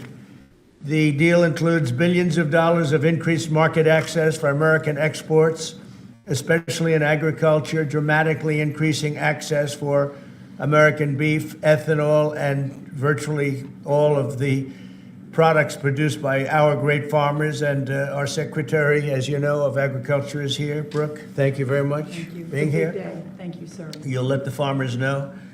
In addition, the UK will reduce or eliminate numerous non-tariff barriers that unfairly discriminated against American products. But this is now turning out, I think, really to be a great deal for both countries, because it'll be really great for the UK also. So they're opening up the country. Their country is a little closed, and we appreciate that. They'll also be fast-tracking American goods through their customs process, so our exports go to a very, very quick form of approval, and there won't be any red tape. Things are going to move very quickly both ways. The final details are being written up in the coming weeks. We'll have it all very conclusive, but the actual deal is a very conclusive one. We think just about everything's been approved. So good for both countries, and we'll also receive new market access for American chemicals, machinery, and many other industrial products that weren't allowed, and they'll end up getting products that they'll be able to price, and if they like them better and we make great products, they'll be buying those products, but they were not available in the UK. Furthermore, in a historic step, the deal includes plans that will bring the United Kingdom into the economic security alignment with the United States. That's the first of its kind. So we have a big economic security blanket, and that's very important, and we feel very, very comfortable with that because it's been a great ally, truly one of our great allies. I mean, a lot of people say our greatest ally. I don't want to insult people by saying that, but I can say it's certainly one of our greatest, and right at the top, and they're the first one we're talking about. And by the way, we have many meetings planned today and tomorrow, and every country wants to be making deals. And we have a meeting, as you know, Scott will be going over to Switzerland on Saturday, and that'll be very, very interesting. We'll find out, but I think they want to make a deal very badly, too. Both countries have agreed that the economic security is national security, and will be working together as allies to ensure that we have a strong industrial base, appropriate export controls, and protections for key technologies and industries like steel. Steel is a big factor. Both countries will become stronger with steel and things necessary for military. You know, we used to build ships and other things literally at a level that nobody's ever seen, and we haven't. We've eased up, and I would say that the UK certainly eased up, but now we're going to be uneasing both, and we work together.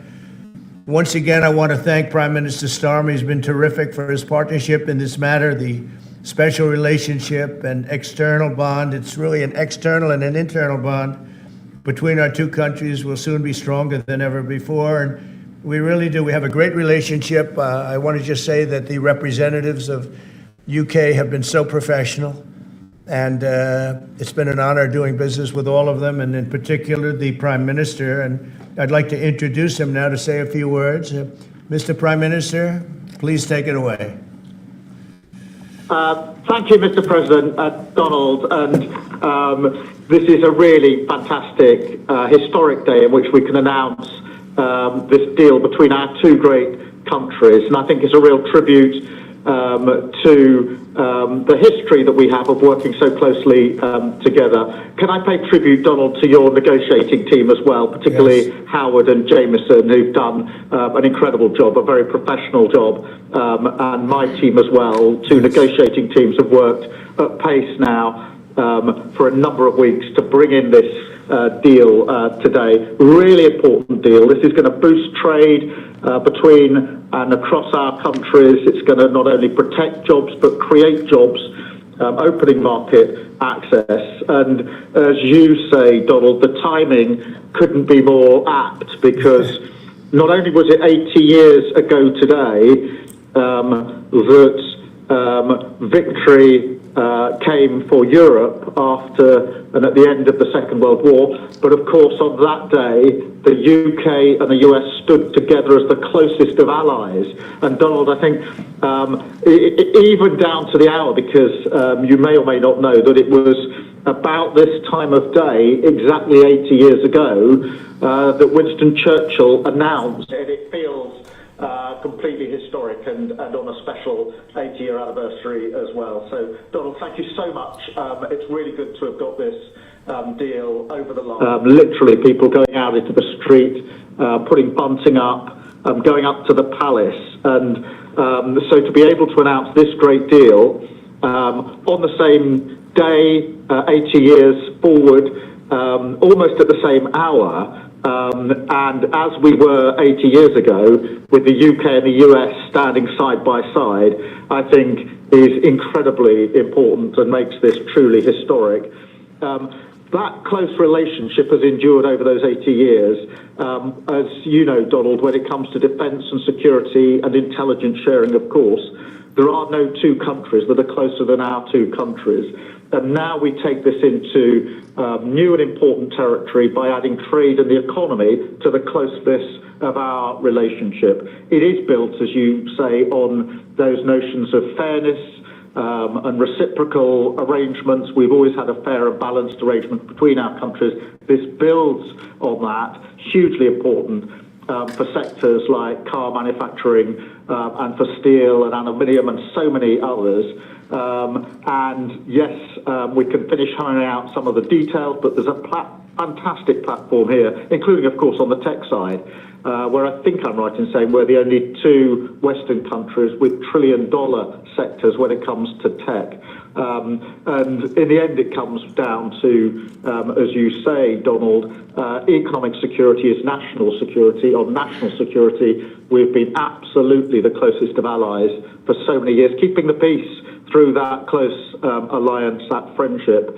And now we add to that this deal on trade and the economy. And I want to thank you for your leadership on that, Donald, and for the way in which your team have negotiated this. And I'm so pleased that we've got this deal, we've finalised it, and we've built an incredible platform for the future. So thank you so much. Donald, I'm now going to go and do a press conference. I think you have your press in with you. But on the details, I think if you've got Howard, we can deal with that through one of my team. That's great. Well, Mr. Prime Minister, thank you very much. It's an honor. We're going to have a continued, maybe a better relationship than ever before. You know, I don't know if the media knows, but the U.S. and U.K. have been working for years to try and make a deal. And it never quite got there. Yeah. It did with this Prime Minister. So I want to just congratulate you. Well, with this President, this Prime Minister, we've managed to achieve what many people have tried to achieve for many years. That's right. And I'm really pleased. And it feels completely historic and on a special 80-year anniversary as well. So, Donald, thank you so much. It's really good to have got this deal over the line. Tribute to both teams, tribute to our countries, and tribute to your leadership. Thank you. Well, it really is a great thing. And you go do your press conference, and I'll see you soon. Maybe speak to you later. But thank you very much. An incredible thing. I can't tell you that for so many years, even as I sat, everybody talked and talked and talked about a deal with, it just seemed like a natural deal, but it was not done. But now it was done with us. So I feel very proud to have been a part of it. Keir, thank you very much. Thanks, Donald, and we'll speak again soon. Very good. So long. Bye.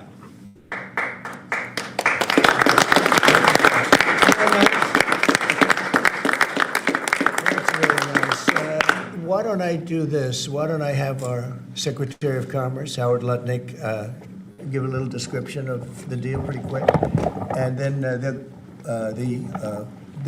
good side today. So he agreed they could send 100,000 cars into America and only pay a 10% tariff.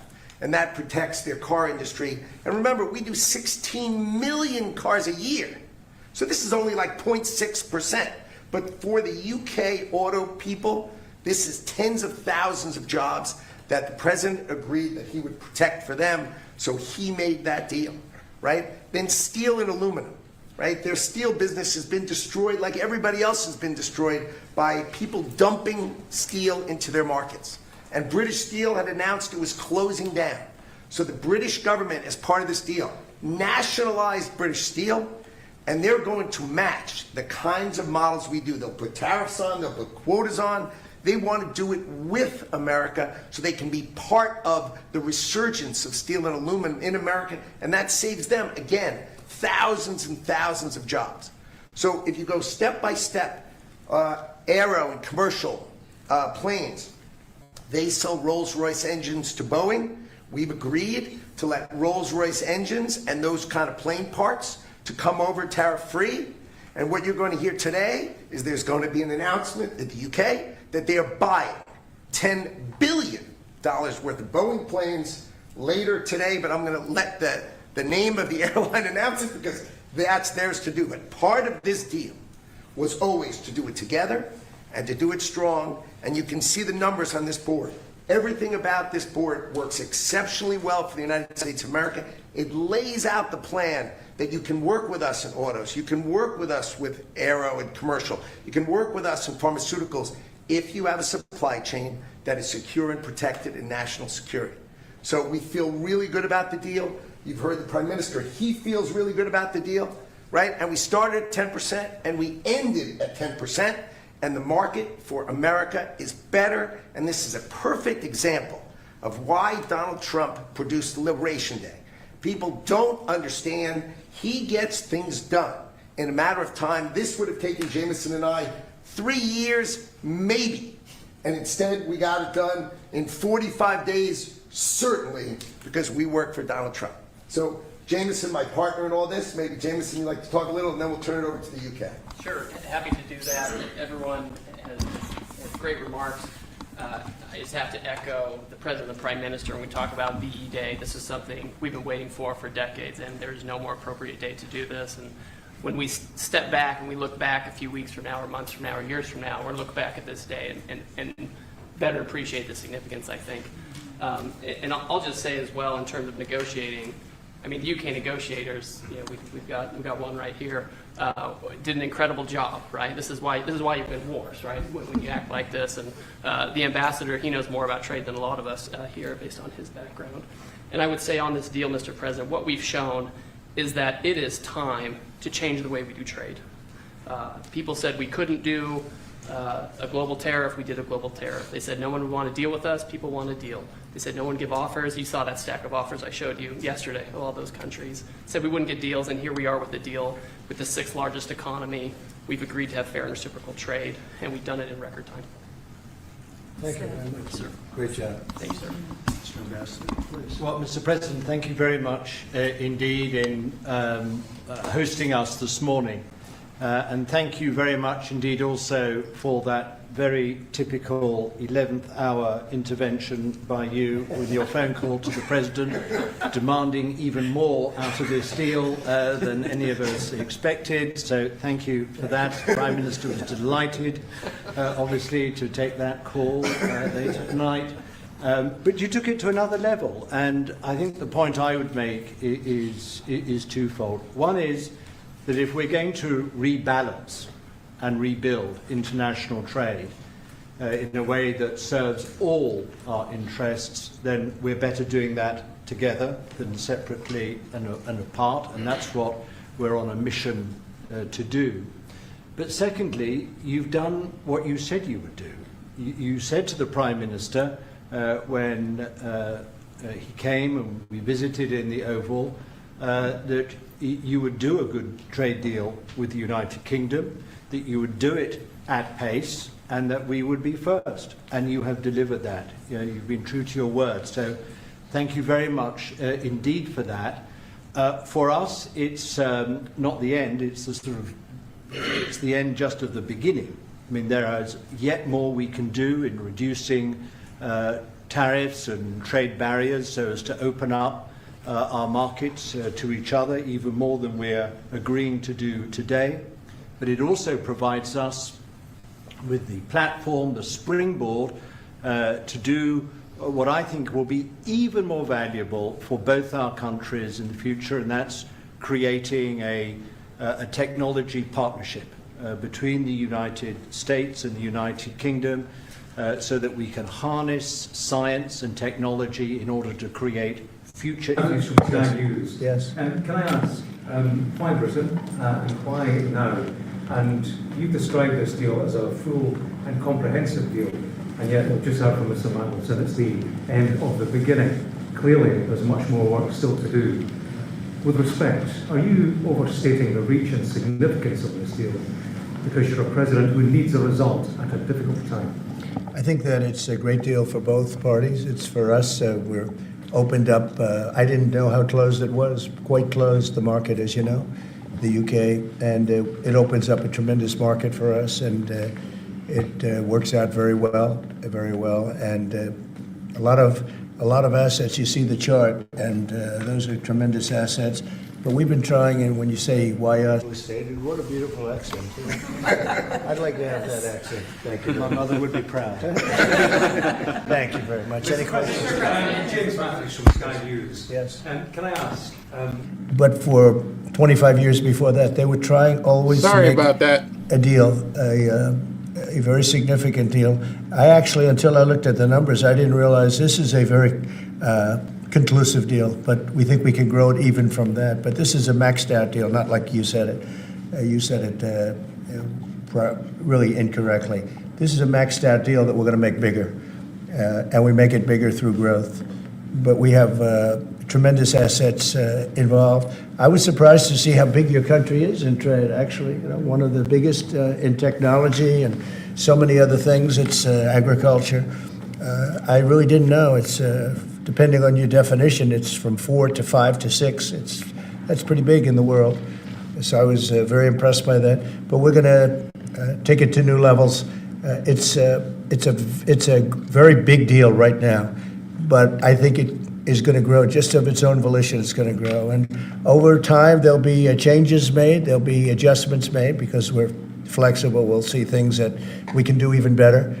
But it's very conclusive, and we think everyone's going to be happy, and the people of your country are going to be very impressed with the result, and they'll be able to buy from more people. They'll be able to price things differently. They'll be able to get some products that aren't available to them now that we make better than anybody in the world. And it's just something that it's a great thing that it came together. It's so nice because we have many countries want to make a deal. And many countries are very unhappy that we happen to choose this one, to be honest with you. But it's a long time, our oldest ally, or just about. I guess a couple of people claim that too, but let's put it right at the top. I think it's going to be something very special for UK and special for the United States. Yeah,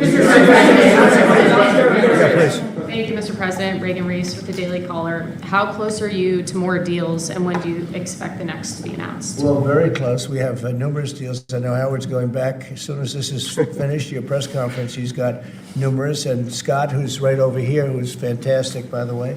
You were great on television this morning. I watched you. That was you gave them a little lesson in the world and economics. But Scott's going to be going to Switzerland, meeting with China, and they very much want to make a deal. We can all play games. Who made the first call? Who didn't make the? It doesn't matter. It only matters what happens in that room. But I will tell you that China very much wants to make a deal. We'll see how that works out.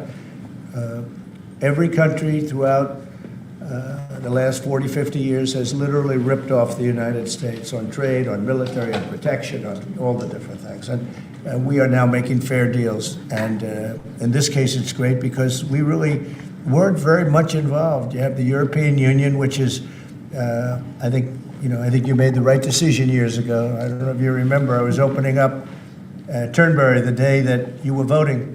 And they asked me, would it happen or would it not happen? I said, no, I think they're going to go their own separate way. I think it's better for them. And they did. I think it's going to end up being a very smart decision. But a big part of that decision was always that you'd be able to make a deal with the United States. And they were unable to do that. But now they made it. And it's a tremendous, it's very important. That was always a big part of your decision on Brexit. And they were never able to make that deal. It was a tough one. And this one it's amazing with time. This one just went very smoothly, went quickly and smoothly, and a lot of common sense, as I like to say. It's tremendous common sense, but it's going to make your country much bigger in terms of trade, and it's going to make our country much bigger in terms of trade, too. Yes, sir. Thank you. For behind you. Tom Bateman at the BBC. Thank you, Mr. President.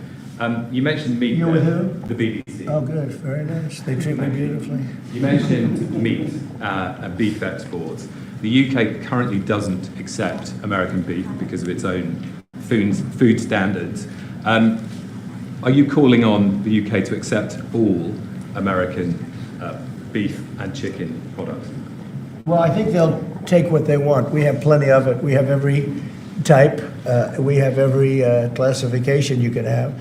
As you know, Bobby Kennedy is doing a tremendous job, and he's, I think, probably heading toward your system with no chemical, no this, no that. I mean, I think we're heading that way. It seems to be, and but we have that also. So we're a very big country. We have a lot of beef. We're a very big country, so it'll be great. Yes, yes. You want me to jump in? Yes. Let's talk about American beef really quickly, and it can't be understated. I'm Brooke Rollins, by the way. How important this deal is and what this means to American farmers and ranchers. Specific to the beef, this is going to exponentially increase our beef exports. And to be very clear, American beef is the safest, the best quality, and the crown jewel of American agriculture for the world. So I think a really important part of this deal isn't just the ethanol reducing of tariffs from 19 to 0, which for our row croppers is a huge deal, but also for beef. And as we move forward, I know our incredible trade team is looking at all of the meats, all of the produce, really all of our agriculture exports. And I don't know if there's an industry that has been treated more unfairly and has suffered more than our agriculture industry. So we look forward to, I'll be in the UK on Monday, talking to my counterpart over there for next week, and look forward to moving that out across the country. The president is incredible. I think we could say that we have the best in the world, best tractors, the best everything in the world, and they say that our agriculture is, second to none. You understand, and it'll be a great asset. People are going to be able to have options, choice, and they'll have more of it. And that usually means lower prices. How about we'll do you and then you? Go ahead. Follow-up question for the Italian TV, Daniele Compatangelo, LA7, TV 2000, Primetime Media. So congratulations for the deal. We see a big revenues from the chart. But what's the rest of Europe? It's a victory day, but other European countries, it seems like they're losing the train. We intended to make a deal with Europe. We have found that the European Union treated us extremely unfairly, very difficult, and hurt themselves in doing so. And they very much want to make a deal. We'll be dealing with them. We are dealing with them currently. So that'll cover pretty much the rest of it. But this was separate because of Brexit in particular. This was a separate deal. It always seems so natural. I mean, all the media would say that this seemed to be like, why did this happen 25 years? Why didn't it happen a long time ago? And it was always amazing to me. Somebody would say, hey, we got to make a deal. We have to make a deal. But this deal just fell into place. The Prime Minister did a fantastic job. His representatives are total professionals, and they got along well, and it just seemed to work. And I think one of the reasons it did is because we blew up the whole system. If we would have just been dealing with you separately or, country by country, and we blew up the whole system. It was very fair to very unfair to the United States. And I think because of that, this worked out so nicely. And I'm honored that it was the first deal. Please. Sir, you mentioned. Well, why don't you go in the back? Yes. Oh, thank you, sir. I'm with the London Times. I would say this is a great day for James Bond because now Aston Martins will be available to American buyers. But will it be even better by extending it to film? You've talked about a big tariff on films, and we'd like to know if there'd be relief on British. Well, we're going to have a discussion on that separately. And as you know, we're putting tariffs on that particular film, you said, the movie makers. And we're going to be doing some tariffs to get them because a lot of them have left this country. They all live here. The money comes from here. Everything comes from here, but they make them in other countries. So we're going to do something to bring them back, maybe to a large extent. But James Bond has nothing to worry about that, I can tell you. James Bond. And you know, Sean Connery was a friend of mine. Sean Connery was responsible for my getting zoning in Aberdeen. He said, "Let the bloody bloke build his golf courses." And, you know, I was like 4 years into the process, and it was impossible in Aberdeen. And I don't know, he just stood up one day and he said that. As soon as he said that, I got the approvals in about 2 minutes. So he was a great guy, Sean Connery, and great character. Later in the year, are you going to Scotland and to the UK? I will be, sure. It's great. We have a lot of investment over there. We have Turnberry, Aberdeen. We have, as you know, in Doonbeg in Ireland, right on the ocean. They're all on the ocean. I only have interest if they're on the ocean. And we have good investments over there. Been beautiful. Yes? Mr. President, if the talks go well this weekend between Secretary Bessent and Ambassador Greer with their Chinese counterparts, not preemptively, but if the talks go well, would you then consider lowering the tariff rate on China? Well, it could be. I mean, we're going to see. Right now, you can't get any higher. It's at 145, so we know it's coming down. I think we're going to have a very good relationship. You know, I always got along very well with President Xi. That relationship was greatly disturbed by COVID when COVID came in, but we get along very well now. I mean, the relationship was hurt with a lot of people, a lot of countries when COVID came in, but I think we're going to have a very good relationship. I expect to have a very good relationship with China, Scott. I think it's a very friendly meeting. They look forward to doing it in an elegant way. China, as you know, has a tremendous trade surplus with us, and we just can't have that. And but I think it's going to be very good for both countries. I would like to see China opened. You know, one of the big things here is, and nobody would know this, but the UK was largely closed. It was very much closed to trade, and now it's opened. And a lot of the financial reporters are very happy about that because so much. I'd listened to them. Oh, I hope they get countries opened up. And then you compete on a fair basis, but you can't compete when you're not allowed to go there. China would be the number one example of that. You know, it's very close. We almost had it last time before COVID, and that didn't work out.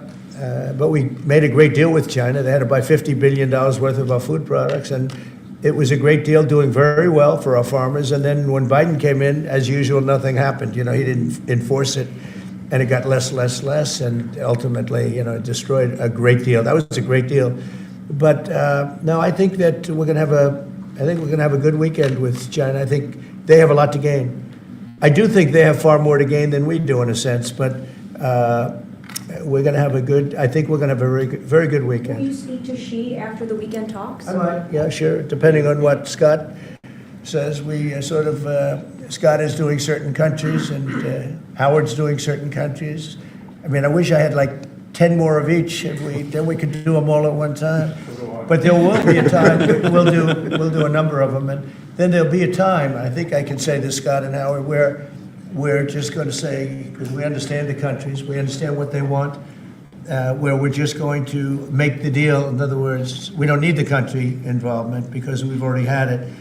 And we'll say this particular country, which had big surpluses, let's say, we had therefore deficits, that this particular country is going to pay a 25% tariff or a 30% or a 50% or 10% or whatever it may be. I think we should explain it now, Howard. One of the things we did here that we'll rarely do is on cars, we took it from 25 to 10 on Rolls-Royce because Rolls-Royce is not going to be built here. I wouldn't even ask them to do that. You know, it's a very special car, and it's a very limited number too. It's not, you know, one of the one of the monster car companies that makes millions of cars. They make a very small number of cars that are super luxury, and that includes Bentley and Jaguar. So we have some very special cars. So in order to help that industry, and that's really, handmade stuff. And they've been doing it for a long time in the same location. And I said, yeah, that would be good. Let's help them out with that one. But that's different than a car company that comes out and makes millions of cars, which they'll be doing in our country. They're going to build, we have many factories, car plants being built or going to be built very soon. I think we can say that we'll be close to $10 trillion of investment. I think we're actually at that number now if you add up some of the ones we haven't heard about yet. I mean, we have some going up right now. They have plants going up, and they haven't even spoken to us. They're doing it because of the tariffs. And tariffs have always been used against us, and I never understood. I used to sit back. As you know, China paid hundreds of billions of dollars in tariffs when I was president. But until then, China never paid anything. And, they really did a big number on us from the standpoint of trade. But we are using tariffs now for our benefit. And we have now close to $10 trillion. Think of that, $10 trillion. If you look at the past administration, and we're talking about over, essentially 2 months, because we could say 3, but it took a little while to get the office in perfect shape, right? It took a little while to get things done. But once we started, when you think of that, close to $10 trillion of investment, you've had years where the United States wouldn't do that wouldn't do $1 trillion in a year, wouldn't do anywhere near $1 trillion. We did $10 trillion in 2 months. So it's amazing what's happening. We're getting calls and that has to do with chips, has to do with cars. We used to make chips. We had Intel, and we used to make chips. We had a monopoly on chips. Everything was made here. And now, over a period of years, because of presidents that didn't know what they were doing, they allowed that business to be stolen from us. Most of it moved to Taiwan. And you probably were in the same position, right? Because you had a lot of the chip-making capacity, but they moved it in. And if we would have said, that's fine, if you want to move it to Taiwan, that's good, but if you want to sell back into the United States, we're going to put a 50% or 100% tariff on, they would have never left. But we had people sitting here that didn't understand that, and it's too bad. But now they're coming back, because I'm saying it about 40 years too late, but they're coming back. As you know, we have the biggest chip makers in the world spending, in one case, $300 billion, in one case, $500 billion, same as Apple, and in another case, $200 billion. And we're going to have a large share, a very, very substantial share of the chip-making market. You said that this weekend is going to be a friendly visit, but do you expect that it will just be a formality to break the ice, or are they going to get into substantive negotiations? I believe so, yes. I believe it's substantive, yes. I think people like to say, yes, we're having a meeting to meet. Well, we're meeting, so what are we going to do? Talk about meeting again? I think it's going to be substantive. I think we can say that, right, Scott? Very substantive. Now, China wants to do something. And look, they have to at this point. Essentially, they made $1 trillion a year, and now they have absolutely, no business because of the tariffs. They have no business. And they want to have business, and we want them to have business. We want them to do well. We want them to do very well. So I think it's going to be very substantive. Because business has slowed down, as you mentioned. In China. But we're seeing, as a result, the ports here in the U.S., the traffic has really slowed, and now thousands of dock workers and truck drivers are worried about their jobs. Yeah, no, that means we lose less money. When I see that means we lose less money. Look, China was making over $1 trillion, 1.1 trillion, in my opinion. Different numbers from 500 billion to $1 trillion or $1 trillion. I think it was 1.1 trillion. And frankly, if we didn't do business, we would have been better off. Okay, you understand that. So when you say it slowed down, that's a good thing, not a bad thing. But we're going to make it so they can. I'd like to say they can do better, actually, in terms of the bottom line. We'd like to see China opened up so we can compete in China and, give people something that they've never had, access to something. That'd be great for the world. It would be great for our businesses. And I think it would be great for friendship. I really expect a lot of people think I'm a militant guy. I'm really not.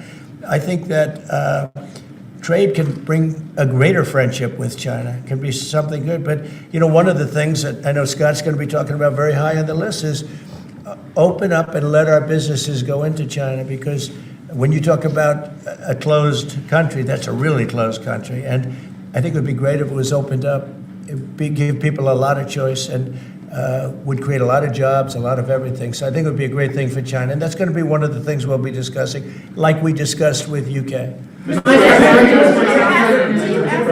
Yeah, please. So what does Britain have to do for you to drop the baseline 10% tariff that you're maintaining? Well, I think that's set because that has to do with a lot of different things, including past. There are a lot of past things that we talk. This is very inclusive. We included everything, and that's pretty well said. Yeah, please. Yeah, Mr. President, the 10% baseline tariff remaining in place, is that a template for these future trade deals? You say you're going to keep it here. No. Is it going to stay in every case? No, that's a low number.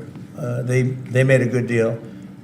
Some will be much higher because they have massive trade surpluses, and in many cases they didn't treat us right. One thing with UK, they had it somewhat closed, not like a China as an example, but they always treated us with great respect. So they treated us with great respect. The template of 10 is probably the lowest end, and therefore they made that deal.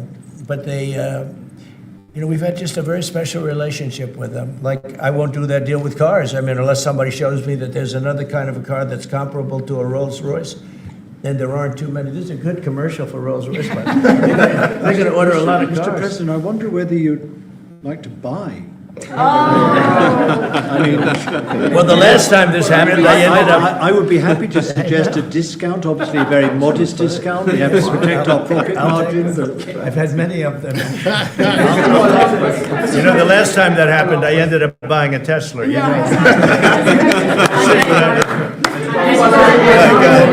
Thank you. Mary Margaret Ollihane with Daily Wire. I had a question about the UK deal today. I heard there was talk that part of the agreement would depend on whether the UK would respect free speech and freedom of religion.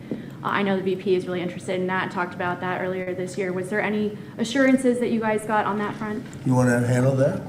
Yeah, that was not part of the conversation. Our conversation was an economic conversation from start to finish, closed by the president yesterday. This was a business deal, open their markets, and also protect their workers, grow our markets, and help our workers. This was about business religion. Business is a sort of semi-religion, but not nearly as important. I don't want to get myself into it. Go ahead, in the back. Mr. President, will you be asking China to help you close, the gap between Ukraine and Russia? I think so, yeah. I think it's a natural thing to ask. What do you expect? Sure. I don't know. I think we're making good progress. The fighting is a little bit different than it was.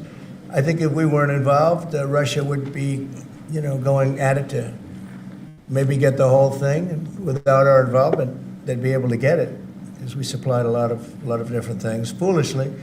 But we've been sort of paid back by doing the rare earth deal that I talked about before. I think that, I think that we will be very much involved in trying to get that bloodbath. It's a bloodbath. It's a horrible situation. 5,000, it's really more than that.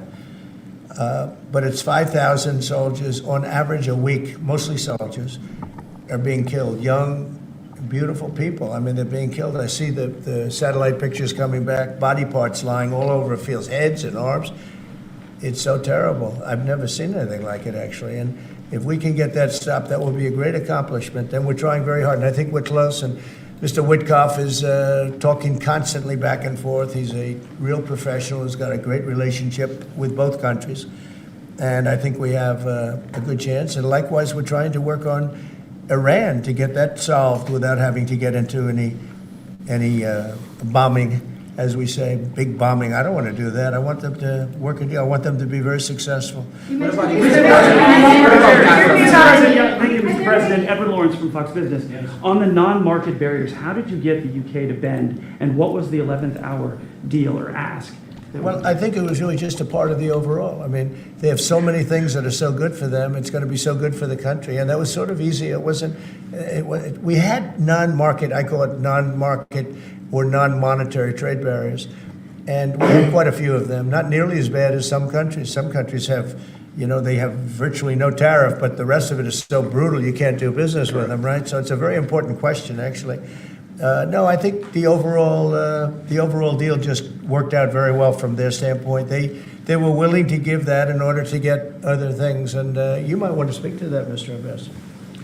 Look, the point about the deal is that we will continue reducing tariffs and non-tariff barriers. This is a continuing picture. It's a movie. It's not a still picture here. It's a movie. Yeah. It continues. And we're both committed to freeing up trade between our countries. We're both committed to freeing up investment between our countries. And the point about this deal is that it provides a very good template and a very good launch pad for what we can continue to do and build on in the future. And that's what we're both determined to do. Many of the well, I better not say. Many of these, we'll keep it confidential. Right? How about just one more little thing, right? It got the deal closed, and it was handled very well from the other side too. But many of these things that we're talking about, we've been talking about this for 25 years. It's hard to explain when if you weren't sitting behind this beautiful Resolute desk, you just wouldn't get it. I have been hearing about making a deal with UK for 25 years. And especially around the time of Brexit. They wanted to make a deal, so they came out of Brexit and they make a deal, and how natural. And it just couldn't be done. It couldn't be done. Good people. And this is a bigger deal. This is a much bigger, better, stronger deal for both of us than we ever even contemplated before. It's a big deal. Virtually everyone said that it would end in failure, it would end in tears, and it's ended in exactly the opposite. Yeah. But, Mr. President, can I say that is due to Secretary Lutnick and Ambassador Greer, who've been absolutely fantastic. But right. Yesterday I received a call, a very diplomatic call that just edged things over the line, and that was from your new ambassador in the United Kingdom. Who is terrific. Right? Warren Stevens, he's here. Where is Warren? Right here. Hello, Warren. How are you? He's flying to London tomorrow night. He's going to be very popular with the British people. He's going to be a very successful ambassador.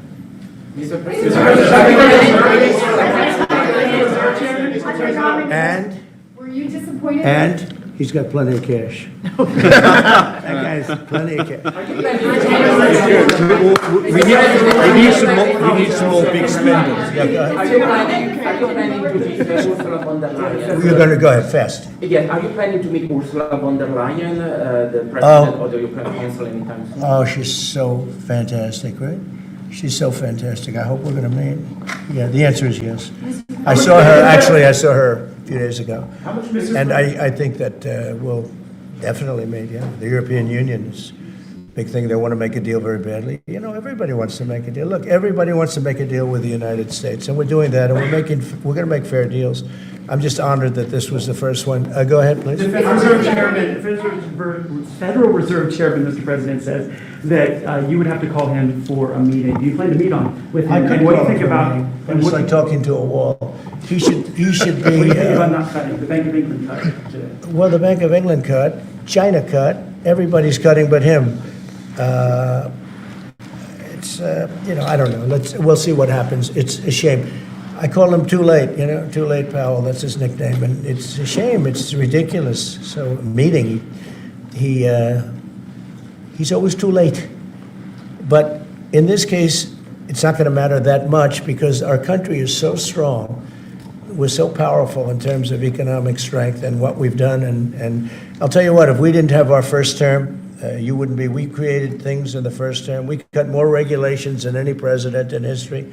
We cut the taxes more than anybody in history. And a very big factor is going to be the tax bill that we have right now, the one big beautiful bill, as we call it, which is all-encompassing, the biggest tax cuts ever in history, bigger than even the first time. And the incentives, even great for the UK because it'll make us so strong that we're going to be doing more business with you. It's a very important element for taxes, for every aspect, regulation cuts.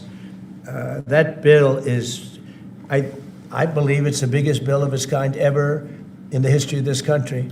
And Speaker Johnson and Leader Thune have done an incredible job. I mean, I'll let you know we have to get a vote, but we have a lot of support for that bill. And if that happens on top of all of these trade deals that we're doing, this country will hit a point that you better go out and buy stock now. Let me tell you, this country will be like a rocket ship that goes straight up. This is going to be numbers that nobody's ever seen before. That's a very important element of all of this. You know, if we get that. If you don't, and the Democrats are fighting it only because they want to fight. They have Trump derangement syndrome. You know, if it was somebody else, they wouldn't fight. If you had a normal person, if you had some stiff sitting behind you, they'd be fine. But they have Trump derangement syndrome. You know, Senator Schumer's become a Palestinian. He's welcome. I don't know when they're going to give him the ceremony, whatever the ceremony may be. But it's terrible what's happened to the Democrats. So very, very important element of everything, of what we're doing, unrelated to today, but related in the sense that we'll do, if that passes, we'll do even more business with the UK. We'll have so much. It's the biggest tax cut in history. It's going to make our country zoom. It's going to be incentive, as you know, with the deduction for, basically for work. You work, you build, you plant, etc., your deduction. It's going to be the biggest, it's the biggest bill of its kind ever passed, maybe the biggest bill ever passed. That's why we call it the one big, beautiful bill. You just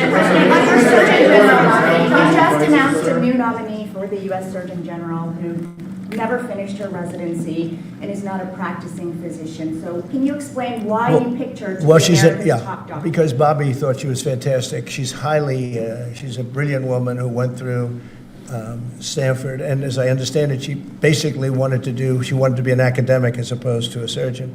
I think she graduated first in her class at Stanford, and Bobby really thought she was great. I don't know her. I listened to the recommendation of Bobby. I met her yesterday and once before. She's a very outstanding person, a great academic, actually. So I think she'll be great. Your nominee for U.S. Attorney of D.C., do you have a backup plan if this Senate does not? But he's a terrific person, and he wasn't getting the support from people that I thought. You know, he's done a very good job. Crime is down 25% in D.C. During his period of time. I'm very disappointed in that, but I have so many different things that I'm doing now with the trade. You know, I'm one person. I can only I can only lift that little phone so many times in a day. But we have somebody else that will be great. I just want to say Ed is unbelievable, and hopefully we can bring him into, whether it's DOJ or whatever, in some capacity, because really outstanding. To me, it was disappointing, I'll be honest. I have to be straight. I was disappointed. A lot of people were disappointed. But that's the way it works sometimes, you know. That's the way it works. And he wasn't rejected, but we felt it would be hard. And we have somebody else that we'll be announcing over the next 2 days who's going to be great. With companies like Ford and Mattel recently saying they're going to raise prices on certain products, how long do you think the American public is going to be patient and wait for you? Well, I think they're saying that just to try and negotiate deals with me. They're not. Look, tariffs are the most misunderstood thing maybe in any form of business, anywhere in business. Oftentimes the country picks them up. Oftentimes the company picks it up. The people don't pick it up. Okay, the people don't pick it up. And if Ford did that, they wouldn't sell any cars. And if Mattel, I don't know, I'm not so sure. They also said they're the only country I've heard. They said, well, we're going to go counter. We're going to try going someplace else. That's okay. Let him go, and we'll put 100% tariff on his toys, and he won't sell one toy in the United States, and that's their biggest market. I heard that. I mean, I watched this guy talking about how I'm going to go counter. I said, well, I wouldn't want to have him as an executive too long. The Ford people I know very well. What they're doing is negotiating with us by saying that. But we don't think that's going to happen. Look, I put out a truth today, and it said that gas is down, gasoline is down, energy is down, groceries are down, eggs are down. I mean, eggs, thank you very much. but eggs are down. When I came in the first week, you guys hit me with eggs. I said, what the hell happened with eggs? Eggs were up like 170% and going up, and they said don't order any for Easter. And we were thinking about ordering plastic eggs like everybody was doing. And Brooke did a fantastic job, agriculture. Brooke did a fantastic job, and we had hundreds of thousands of eggs out here on the lawn just 2 weeks ago at Easter. But you take a look at the cost. Energy's down. Even interest rates are down. Now, if the chairman of the Fed, Jerome, if he would lower interest rates like China did, like I think UK did, but like numerous other countries have done, it's like jet fuel. It would be great. But he doesn't want to do it. I think he doesn't want to do it. Probably he's not in love with me. I think that's right. It's sort of a crazy reason, but that's the way life is. Anybody in his position would be like, it would be like jet fuel. But even without that, we're doing well. But remember this, I've watched you people reporting over the last few months that if we do this, prices are going to go through. Well, groceries are down. All of this stuff is down. Lumber is down. Oil is gone to, we have that thing broke 60, right? $60 a barrel. And $1.98, $1.99 in some cases. And heading in that direction. No, I think it's been amazing, actually. And what that's good for, it gives the consumer more money, and it gives them a better life, because we just came out of the worst inflation, in my opinion, in the history of our country. They say 48 years. But Biden really screwed it up. He screwed up energy. And he also he spent too much money. He was spending it on, a green new scam. And that's like throwing the money. See that beautiful window behind? Take money, throw it right out that window, because it's the same thing. He spent $10 trillion. He wasted it. Not only was it bad, it was a negative. It wasn't even like it helped a little bit. It was a real negative. And then on top of it, they let 21 million people into our country without any identification, anything. Just let them in. It's very, very sad. Well, we'll do one or two more. Yeah,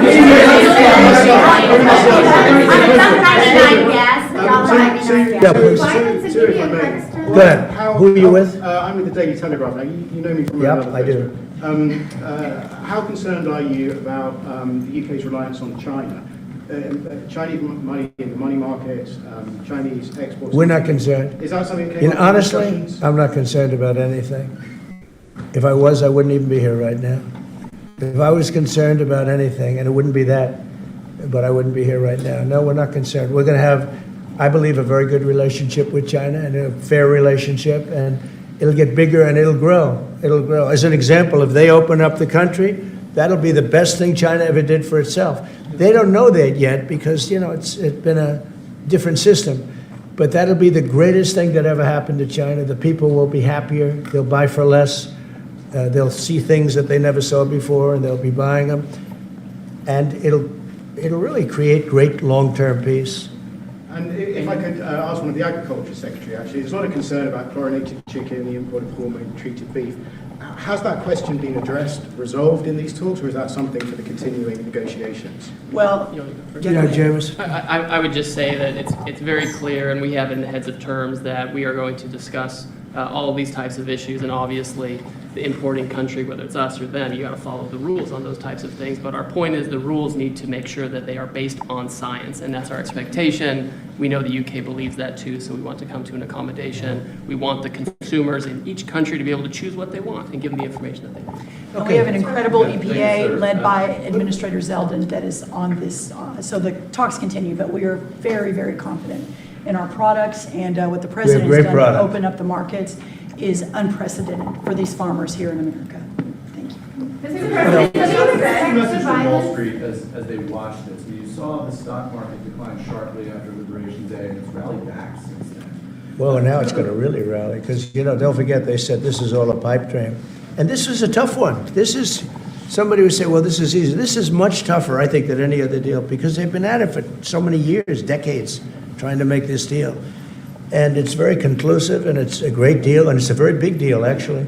No, this is just the beginning. We're going to be having conferences, or at some point we won't have, we'll just put out a statement that we just signed this country, that country. And after a number of these are done, nobody has enough people to do it. We're just going to put out X country is going to pay this, and if they open up, they're going to do this and that, and they're going to be open up.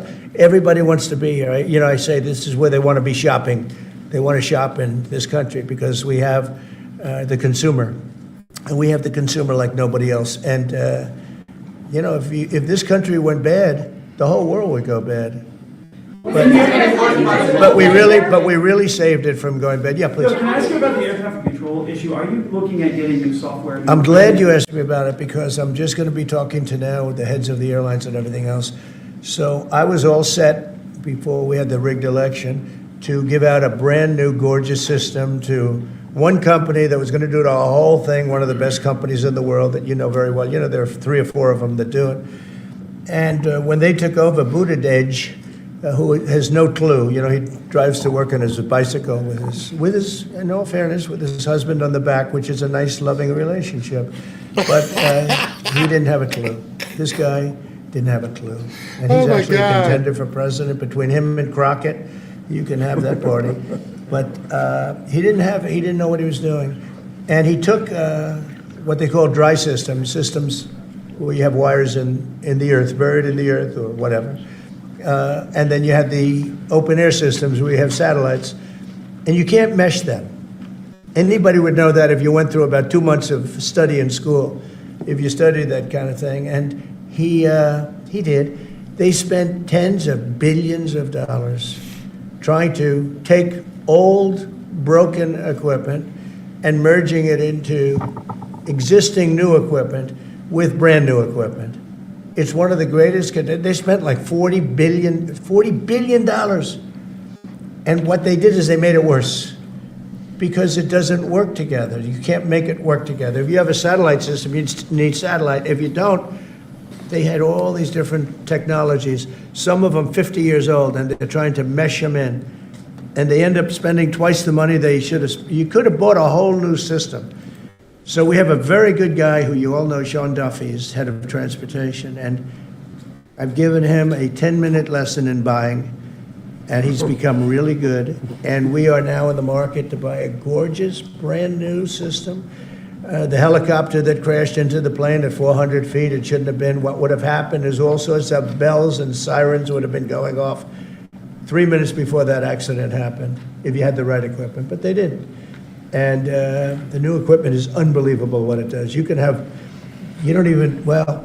was going to say something, but in my opinion, you always need pilots. I want pilots. But you wouldn't even have to have pilots. This system is so incredible what they can do.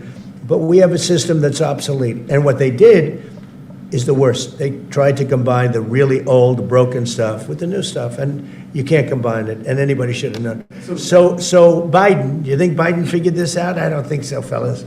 Do you think he has any clue? He doesn't know what the hell's happening. So here's the story.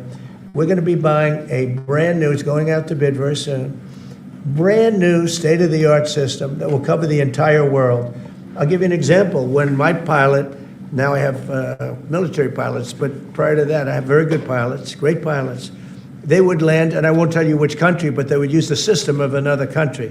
They wouldn't even use the system of the United States. So if I'm landing in New York or Florida or Tennessee, they're using a system from another country. I said, why is that? And they were, they're not into business, but they're just saying, our system doesn't work, sir. And I said, boy, that's pretty sad. But we were all set to give it out to, look, you have a Raytheon and you have different companies like that, numerous companies. And you have companies that would do it, like an IBM, as an example. And you give out one deal, one contract. They gave out hundreds of contractors. They had diggers. They had non-diggers. They had people that focused on satellites. They had hundreds of different contracts. One contract where one guy is controlling everything. If you need a trench, then they dig a trench. But if you don't dig the trench, they don't blame you. What happens is you don't dig it, then they say we want a cost overrun. Now, we have it all set, and we're going to be doing it. We would have done it, except that the election took a little strange turn. But the second one didn't. That was too big to rig. Thank you very much, everybody. Thank you. Thank you. Thank you. Thank you. Thank you.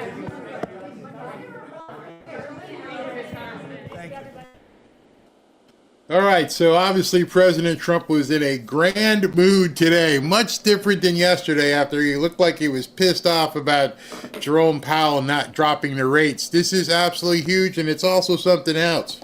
We're going to win so much, you may even get tired of winning, and you'll say, please, please, it's too much winning. We can't take it anymore. Mr. President, it's too much. And I'll say, no, it isn't. We have to keep winning. We have to win more. We're going to win more. I didn't realize at the time when he was saying that how true that would be and how we would see it actually play out in front of us.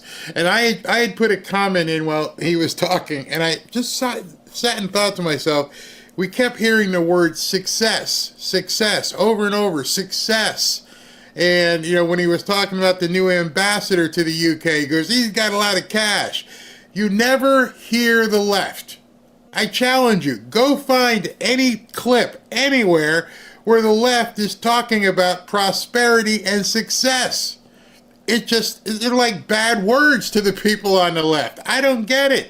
Right now, you guys should be trying to formulate a plan. Like the president said, hey, stock market's going to just go nuts. And maybe you're not buying stock. Maybe that's not your cup of tea. Maybe the goal's not your cup of tea. You know, maybe if it is, you know, I can hook you up with that. But whatever it is, whatever you feel comfortable with, whatever you feel like you need to learn, jump on the train. Jump on the train. Push the chips in. This is a time for building prosperity. This is a time right now where you can literally change your life. Whether it's AI, whether it's Bitcoin, whether it's stocks, whether it's gold, whether it's silver, whether it's real estate, you just need to find your vehicle at this point and then go for it. Absolutely go for it. I mean, I won't say never, but I haven't been this enthused about doing business in quite some time. And the main reason is, and I know there's still obstacles to overcome, but I have a president now who understands everything that's going on in my ethos, what I want to hear, what I need to do. All I need for a government, get out my way. Just get out my way. Hey, little Lily's coming in. That's all I look for a government. Just get out the way. Move the regulations, move the tax burden, move all of that. So if today on, what are we at? May 8th, little over 105 days into office, if all of this is happening 105 days into office, imagine what the next 100 days is in store. If they can get their act together and get no tax on tips, no tax on overtime, no tax on Social Security, if the big beautiful bill, if all this stuff comes to fruition, what I'm telling you, and as I said earlier in the show, when I said train, you got to get in the gym, you got to start working out. Now you need to start training. You don't want to be in the bleachers when that big beautiful bill gets passed. If you're not ready to be in the game before the big beautiful bill gets passed, you're going to miss it. You're going to be sitting in the cheap seats watching everybody else play and smiling. Excuse me. So if I have one bit of advice after what I've seen today, and all the people in that room, including the English representative, you see all these people, yeah, you want to buy a couple Rolls Royce? Oh, they're talking money. It's not a bad thing. It's what you do with the money. People like to quote, oh, money's the root of all evil. No, it's not. The love of money is the root of all evil. It's what you do with it. And I can see that there's obviously some people that are, clawing for money. One of the reasons why I give things away here is to give back. But the thing is, I didn't know that a gift had a time frame associated with it. So you saw today the dust up with Miss Outspoken, who, we gave a gift away. And yes, we were communicating with her, but I had texted SV and Ashley, I'm done. I'm done giving stuff away. People are going to bitch about how long it takes for a gift to arrive. That's not what I want to be in. I want people to understand it's coming, but it's myself, my wife, Ashley. That's it. This isn't like there's some conglomerate with 1,000 people doing shipping and, hamsters on a wheel. I should take a picture someday and just show you. There's my shipping desk. Here's my studio stuff. And right there is my little chihuahua. That's it. And so if it takes us time to get a free thing to somebody, it might take a little longer. But then SV pulled me off the branch. He talked me off the ledge. And he's like, what exactly did he say? He's from Virginia, so he had an interesting saying that he told me. I had never heard it before. I kind of chuckled. And he says, where is it here? I just thought, don't let a bad egg ruin the entire carton. I had never heard that before. He actually had me laughing like President Trump had me laughing when he talked about Buttigieg. Ooh, that was, the left's going to freak out about that, by the way. How they're going to lose it. But yeah, so he talked me off the ledge, and I'm like, all right, we'll keep giving stuff away. We'll figure out. But, if I tell you something's coming, it's coming. Don't worry. Unless I missed your email or something, it's coming. Trust me, it is coming. We gave away, I don't know, Ashley can tell you, 1,000 sweatshirts, hoodies. We gave them away. Didn't ask anybody for any money. Donate. I don't have to go through it. I just want to let you know. It's coming if I told you won something. And the thing with Miss Outspoken, she didn't even win anything. Never mind. I'm not going to get into that because it's not. I'm going to take the higher road with that. But in any event, let me talk to you. Talk about giveaways. Let me talk to you about this. And this is from Patriot Addict. You guys know who I am working with on a number of different things. Patriot Addict is back with a brand new Trump collector's bundle for you called the Berry Pack. I don't think it's new anymore. You've seen it a couple of times. The Berry Pack is the ultimate Trump collection. It features the Trump hat, the sequel hat, which I have on today. It includes the Trump watch. I didn't get that yet in the mail. Imagine, I didn't get it in the mail. I should probably scream at them. Never mind. It includes the Trump watch that's been selling out nationwide. And it also includes the Trump blanket. Oh, let me go get it. The Trump blanket right here. As I have it, always. Let me just unfurl it for you. Where's the part that says Donald Trump? United States. And that's this way. You can tell we use it because I never have it folded anywhere. And where is Donald Trump? All right, here it is. Donald Trump. I can see it now. Right there. That's the Trump blanket. It's huge, it's big, it's warm, it's well made. And of course, I've told you about the Trump knife, which is included right here as well. I've shown the video many times, but I don't want to break right now. Again, this knife is, I'm going to cut myself one day live on the air here. Pretty big knife.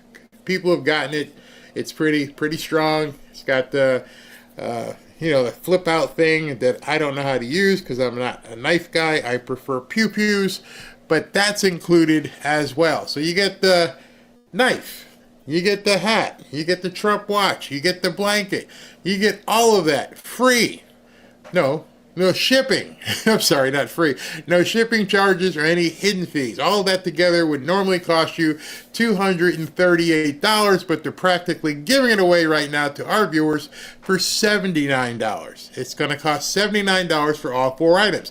Initially it was $59. Then it was $69. Now it's $79. I told you it was going to go up as they tried to basically, oh boy, she's crying.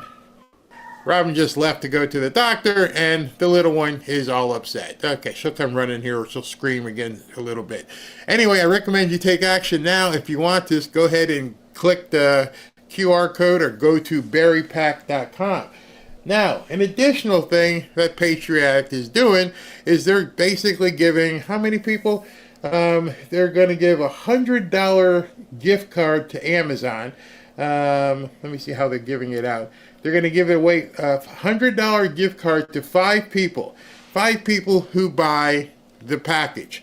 Now, just to let you know, and I'm going to read them off because want to let you guys know for sure.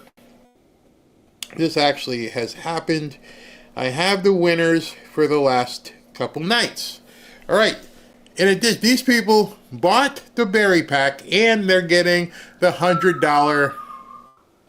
They're getting the $100. Oh my gosh, the $100 gift card. Those people are Scott Fashion Power. Can you hear that? She's whining uncontrollably with her anxiety problems that she has. It's absolutely crazy. Mark Smith, Anthony Semino, Frederick Jackson, Charlotte Tyler, John Wall, or John D. Wall, Diana Gray, Pat Ziegler, Despina Angeles, I recognize that name, and Jonathan Fry. Congratulations, you guys are all getting a $100 Amazon gift card from the people at Patriot Attic. So if you want yours, I suggest you go ahead and click over here and to go to the QR code, or you can go to berrypack.com, and should you buy it over there, you will then get 5 of those people will be chosen to get a $100 Amazon card as well. All right, so give me a second. I'm going to play this, and then I got to go get my dog who's crying out there.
Back to Fanfare with Barry Cunningham.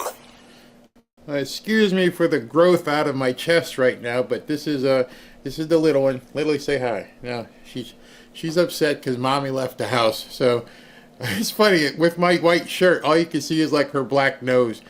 That's about it. Just keep it here.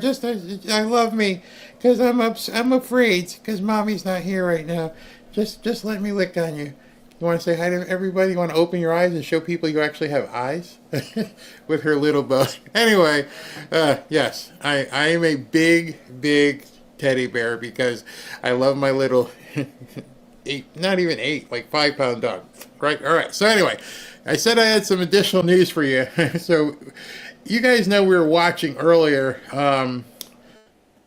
the Kash Patel hearing. And I'm feeling so good about things because Kash Patel has been quiet for some time, and now Kash Patel seemingly is letting that Kash Patel of old out the box, and he's letting these people know shit's coming, it's coming.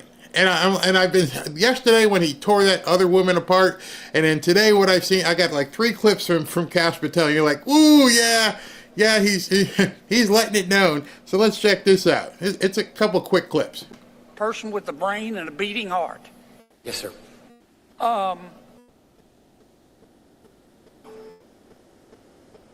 Did Jeffrey Epstein hang himself or did somebody kill him?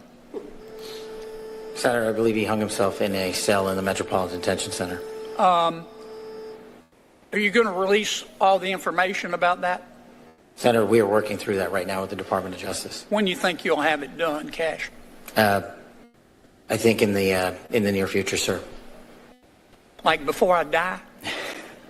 Senator, we are We've been working on that, and we're doing it in a way that protects victims and also doesn't put out into the ether information that is irrelevant for production of the public, such as CSAM. Thank you, Mr. Chairman. Senator Reid.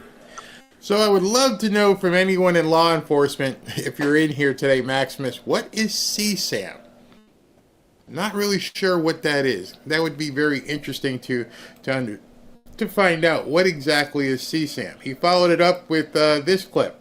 It concerns me that you're not familiar with the core concept of due process applying to all persons as written in black and white in the Constitution. As the first public defender who's ever served at the FBI as its director, I am more aware of due process than any predecessor in my seat. You are delineating between removal proceedings and criminal acts. My job is to investigate criminal acts. That's what we do. Oh, yes, love it. And these are senators that he's slapping down like that. Here's the next one. I think I like this one the best. Have placed on leave FBI employees responsible for the investigation of January 6th. That sounds political to me. I have not placed anyone on leave who has not violated their ethical obligation or their oath to the Constitution. So if they were investigating January 6th, you believe they were violating an ethic obligation? Nope. I think the common theme here is you putting words in my mouth, and I'm not going to tolerate it, nor will the men and women of the FBI. Well, you did place on leave an analyst responsible for investigating Russia's meddling in the 2016 election. Is that politicization? Is that retribution? No, not if she broke the law or the ethical guidelines. I don't know which case you're talking about, but that's the standard. And we will hold ourselves inwardly accountable. And we will not be strayed from our mission because people think we are politicizing the Bureau. If you want to talk about someone who was attacked by a weaponized Bureau, you're looking at him. And now he's the director of the FBI and he's cleaning it up. Well, oh boy, Cash not taking any crap.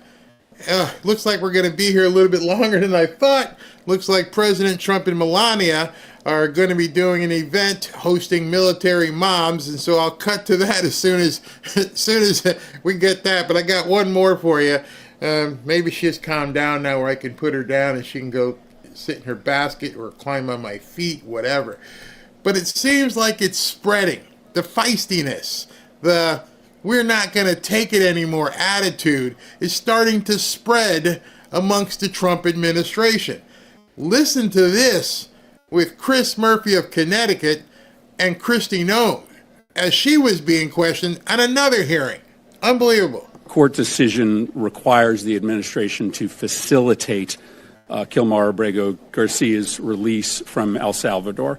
Can you describe the steps that you have taken to facilitate this release? And specifically, can you answer as to whether you have reached out to your counterpart in El Salvador to facilitate Mr. Abrego Garcia's release? Abrego Garcia is a citizen of El Salvador and should never have been in this country and will not be coming back to this country. There is no scenario where Abrego Garcia will be in the United States again. If he Oh my gosh, it's one thing for Kash Patel to just take you and spank you out back.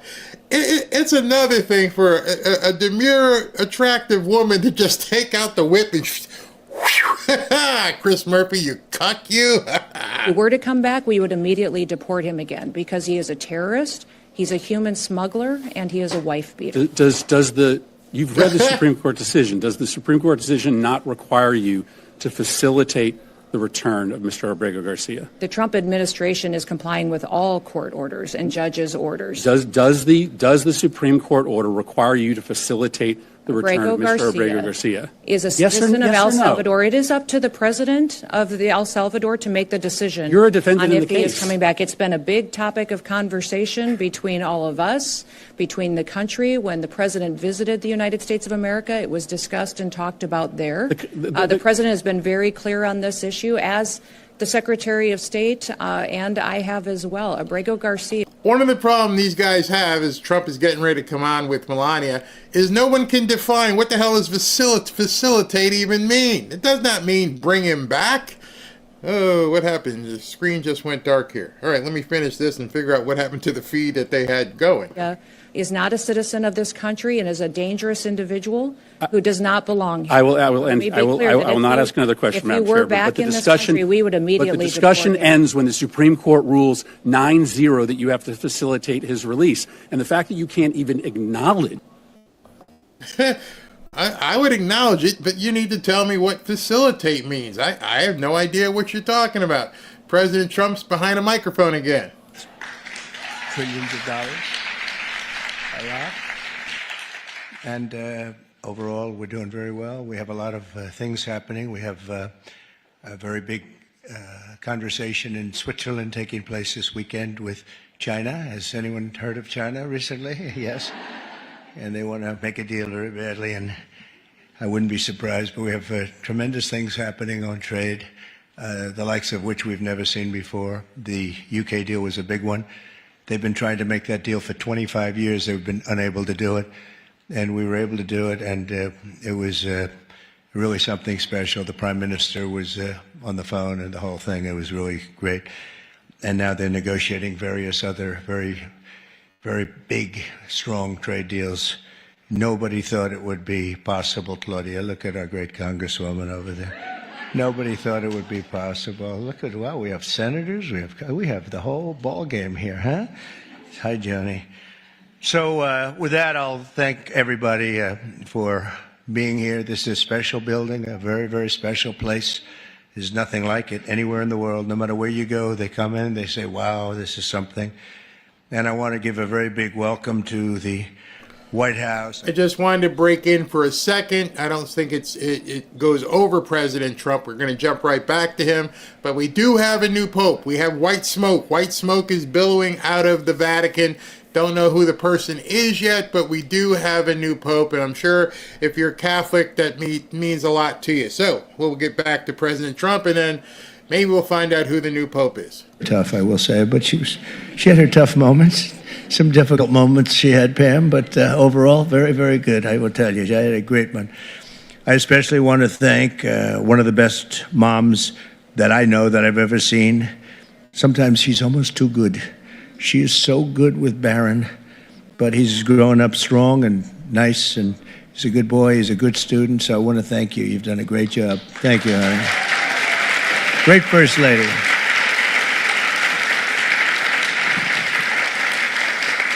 And thanks as well to Marine veteran, Vice President J.D. Vance, and to Second Lady Usha Vance, a mother of 3 young children. And we know that they're going to do very well in school because they were the 2 top students at Yale Law School. So genetically, they should be in good shape, right? They're not going to say, gee, Mom, I can't figure this out.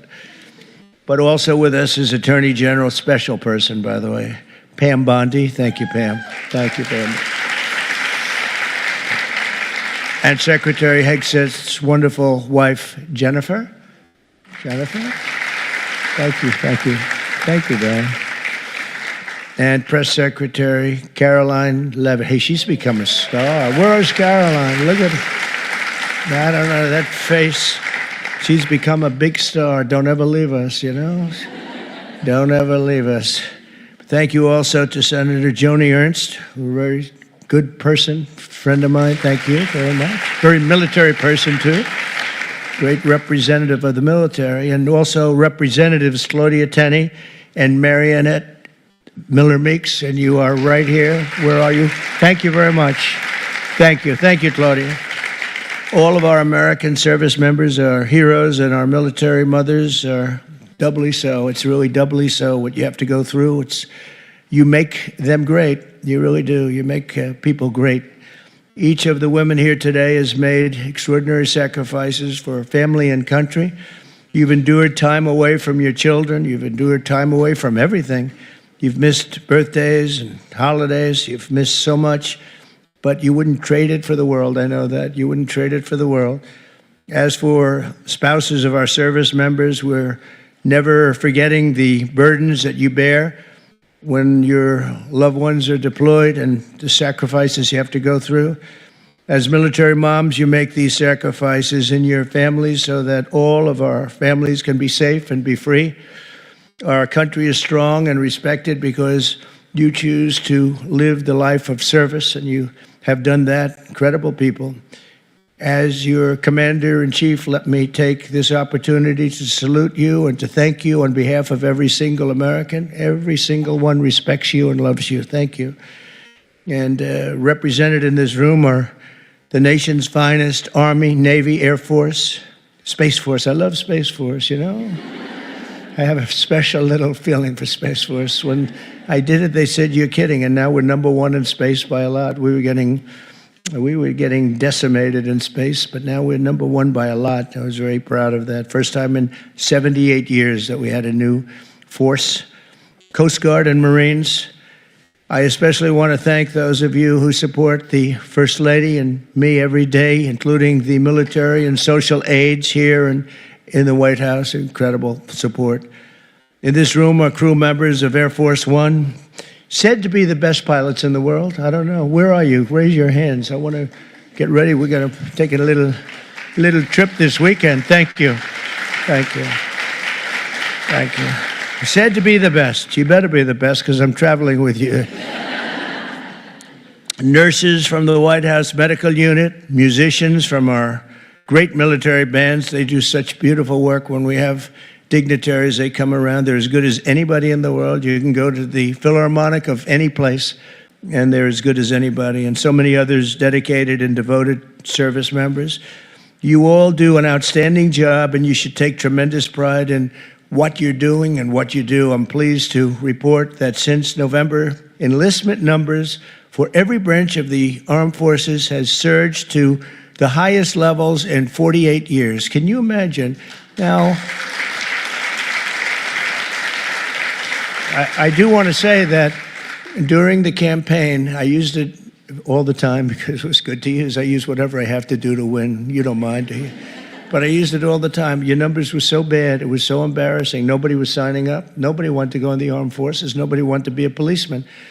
Now, just a short time later, that was in June, July, and then we started surging, and they started getting better and better, right, JD? But once November 5th took place, they had numbers signing up like we've never seen before, probably, maybe ever.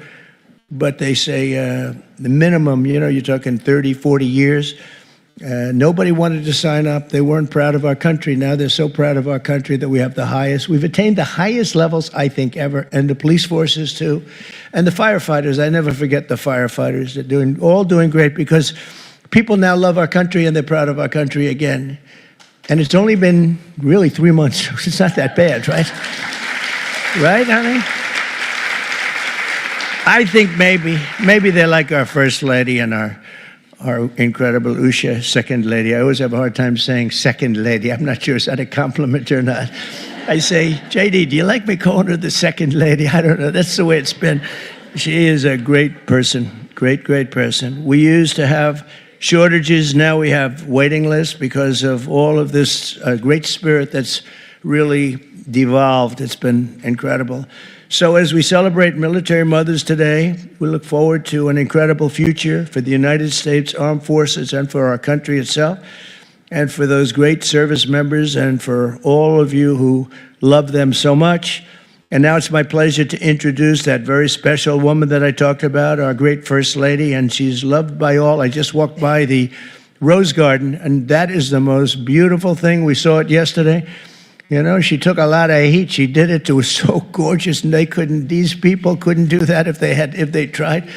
And those flowers were blooming. I said, how the hell, two weeks ago, this is like beautiful green, but it was not, and now it just happens so quickly. But you did some job. Thank you very much, honey. Come on up.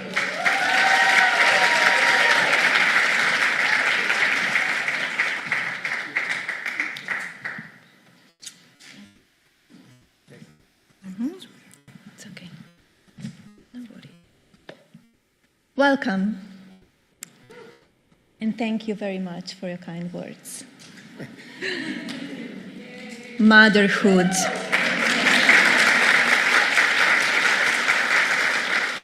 the life-changing event that makes women invincible and exposed at the same time. It's remarkable, really, that my son's life creates unimaginable, unpredictable concerns and thrills for me, even until this day. All caring mothers understand this rare feeling. Nothing against fathers, of course.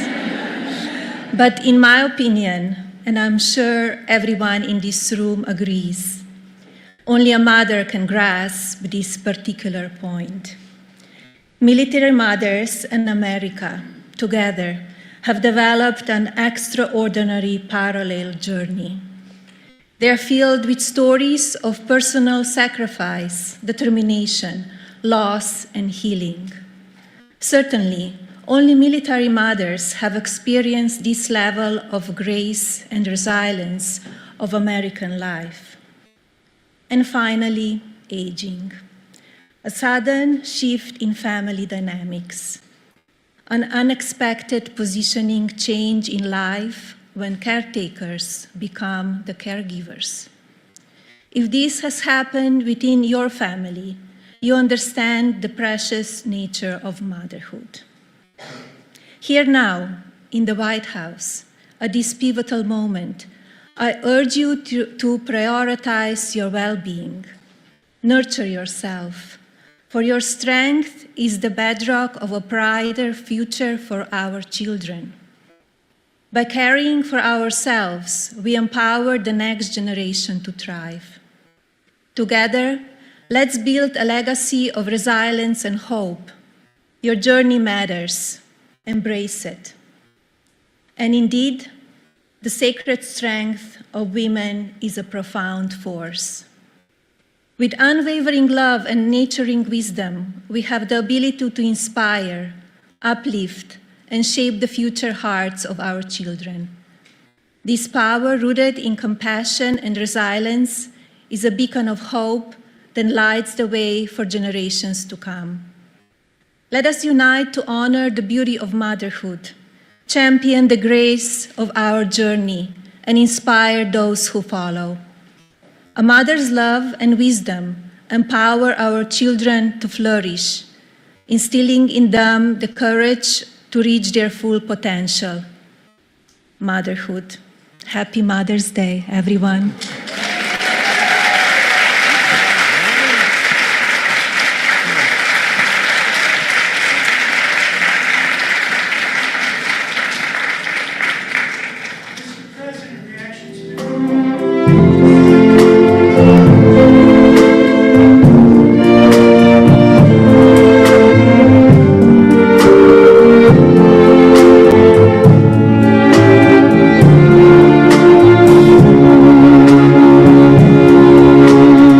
So I guess that's going to be it. Yeah, that's it. All right. That's it. Very short speech. She does it well. She does it very well. Just a couple other different things I want to show you. We got like 10 minutes here. You've been here for 3 hours. You can hang out for another 20 minutes. All right, here we go. I don't know how SB asked me, does this guy ever rest? I'm like, nah, he never rests. He's like a vampire. But anyway, here we go. I'm going to explain to you this tariffs in case anybody hasn't. Says President Trump announces a major trade deal with the United Kingdom. This ended up being a hell of a deal for us. $6 billion with a B in new tariff revenue. U.S. tariffs on imports from UK raised to 10%. UK tariffs on imports lowered to 1.8. $5 billion in new exports from the U.S. I'm going to show that to you in a graphic here in a second that SV has given me. So let's see what else we got in terms of news here. There was something. Excuse me. Oh, the big news. Big Letty is now formally under investigation with the feds. I'm talking about Letitia James. Letitia James is now is under investigation with the feds. Buckle up. Things are going to get spicy. And then we passed the name of the Gulf of, what used to be the Gulf of Mexico has now been passed in Congress to the Gulf of America. Every single Democrat said no. Every single one. Lockstep, no. They hate America. They absolutely hate America. But I want to show you this before my voice gives out. President Trump put this on Truth Social. I want you guys all to see it. And I'm blowing it up here so everybody can take a look at it. This is what the trade deal looks like. The new market access. We go up $5 billion in exports. Tariff revenue, $6 billion. The tariffs were 5.1 against us. Now it's down to 1.8. We are now, instead of 3.4, are now charging 10%. It sounds like a good deal for us.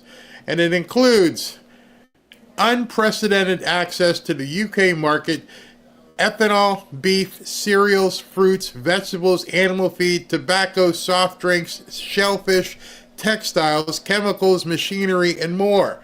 And then they broke it out by industry down here.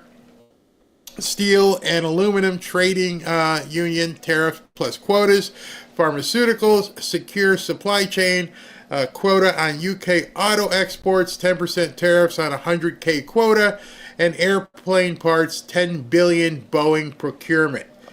There's no way that anybody, if you hear it on CNN, I'll get some clips for tonight's show, but you can't complain about this. It may not be what's perceived as a huge win, but it is a win nonetheless. And right now, let me just refresh, the Dow is up right about 600 points since the announcement took place. So you got some manipulation going on, some profit taking, some people trying to suppress the good news. But nonetheless, it's good news. And I don't care if it's low-hanging fruit. Low-hanging fruit tastes just as good. The fruit hanging down where you can reach it and pick it tastes exactly the same as the stuff up at the top. So I've always thought that was the stupidest analogy ever. I'll take the low-hanging fruit anytime, any day. And I hope you guys can do it too. The deal with the UK is good. Big Letty is not above the law, and we're about to show her. Absolutely.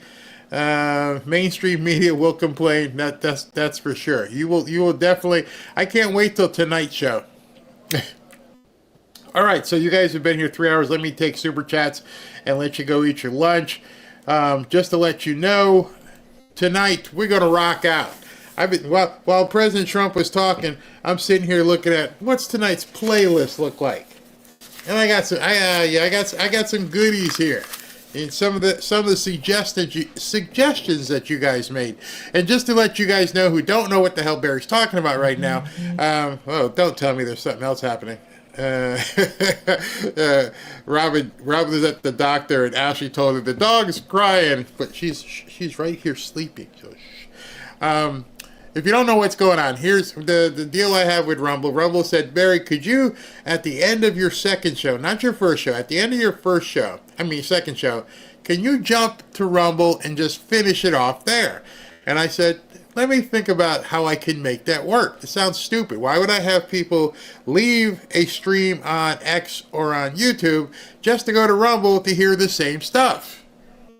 And then I thought, free speech, huh? Are you all really about free speech? Let me test it.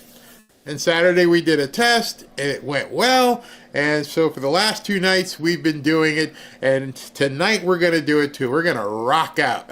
I want to make the night show, the initial part on YouTube, well, all 3 platforms, newsy. We'll talk about things that are going on. And then we jump to Rumble only. So if you haven't been on Rumble, go ahead and, Rumble's free. You don't even have to have an account. You can still watch the video. But at about 8 o'clock, 8:30, we jump over and finish the show over there. And it's more of a party. It's more of a party. People love it. And I'm happy that you guys love it. In fact, it was so good that last night we had almost the same viewership on YouTube during the initial part and had on Rumble the second part. I was like, this is fantastic. We didn't lose any people. So people are now understanding what's going to happen and how we're going to jump, and it has given me more energy to produce content. And I'm like, yes, I was looking for it. I was getting bored. Love it. Absolutely love it. All right, so join us tonight. Looks like we'll do that about, since we're going off early today, I think we can do a 7 o'clock. We can do a 7 o'clock jump. And, I mean, not a jump, but the second show would be at 7 o'clock. We're going to jump at about 8. All right, let me go ahead and get ready to do the super chats if there are any in here. Yeah, there's a few in here that I want to acknowledge people. Excuse me.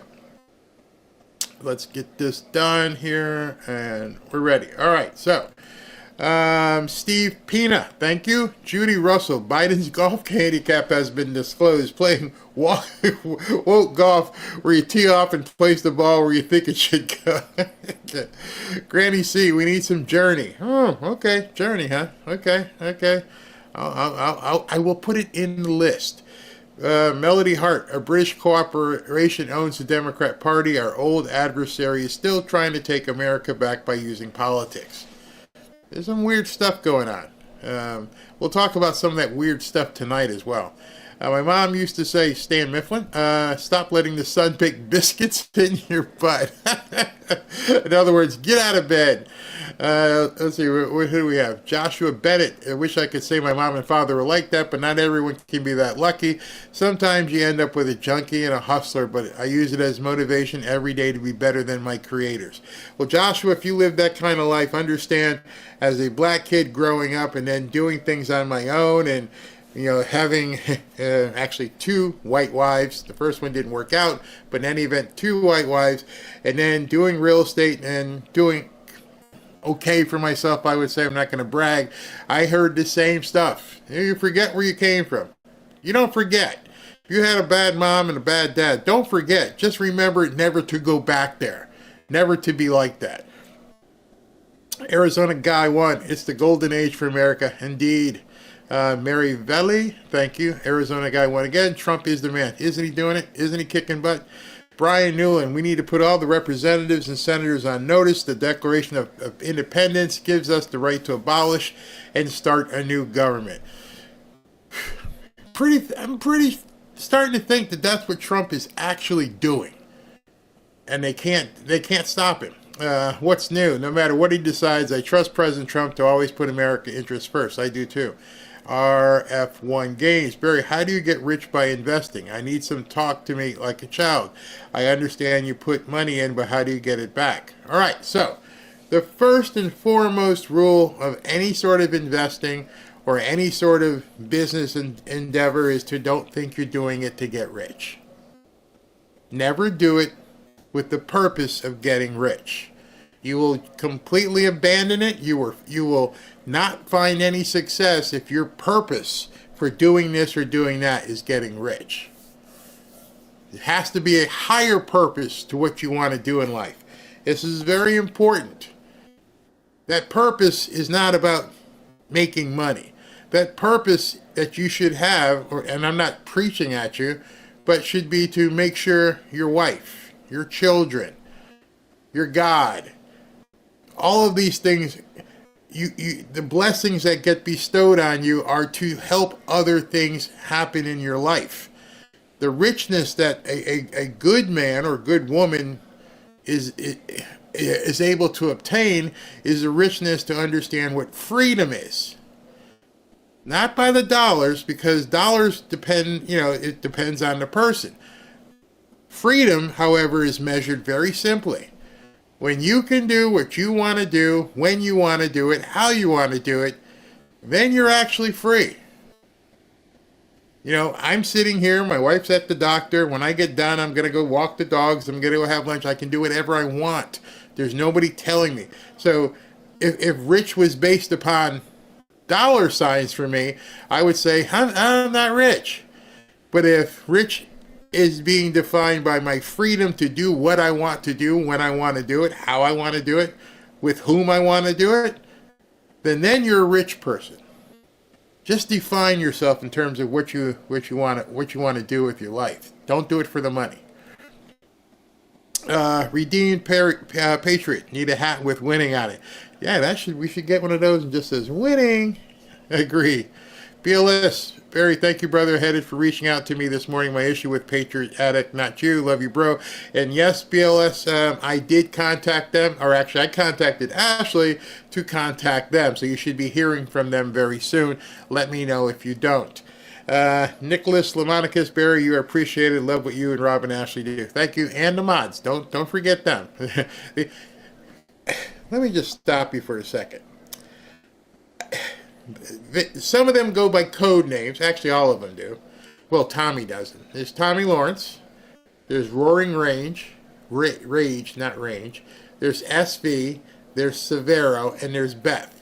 And with what we do, like this show here has gone on for 3 hours. And then tonight might be another 3 hours. Sometimes 6, 7 hours in a day. These people are making sure your environment is taken care of, that you don't have any nuts, and try to reduce the trolls as much as possible. I consider them the best part of what we do, because they're putting their time in to do this, and they make sure that your environment is safe. So please never forget them as a part of our family. Let's see, where am I? David Vincent McCarthy. I'm thinking about running for school board. Oh well. My goals are to promote school choice, keep woke and trans ideology and DEI out of the school. I'd love help with ideas on how to run a good campaign and raise the funds. Perfect. Go ahead and email me at showmail@fanfareshop.org. Showmail@fanfareshop.org. I'd love to help you out with that. Maximus, Barry, your question stands for child's material. Huh? I don't get it. Your question stands for child's. Not sure what you mean. Demon of Cybertron, play Twisted Sister in dedication to Cash. We're not going to take it anymore. I think that's the song you're thinking of. Maximus, how about some Stevie Ray Vaughan? Love Stevie Ray Vaughan in Double Trouble. Barry, a special guest to request for tonight, Ozzy Osbourne, No More Tears. I was thinking Crazy Train, because I'm sure I'm going to have some crazy liberals screaming tonight. And Led Zeppelin, Stairway to Heaven, live, Toby, live. Remember how Robert Plant said in that song? You remember laughter? And that's what it's all about, having fun. All right, everybody. Coming up next is the normal after party, and I will see you at 7 o'clock p.m. Thank you for tuning in on an early morning that has went quite long. Love you guys.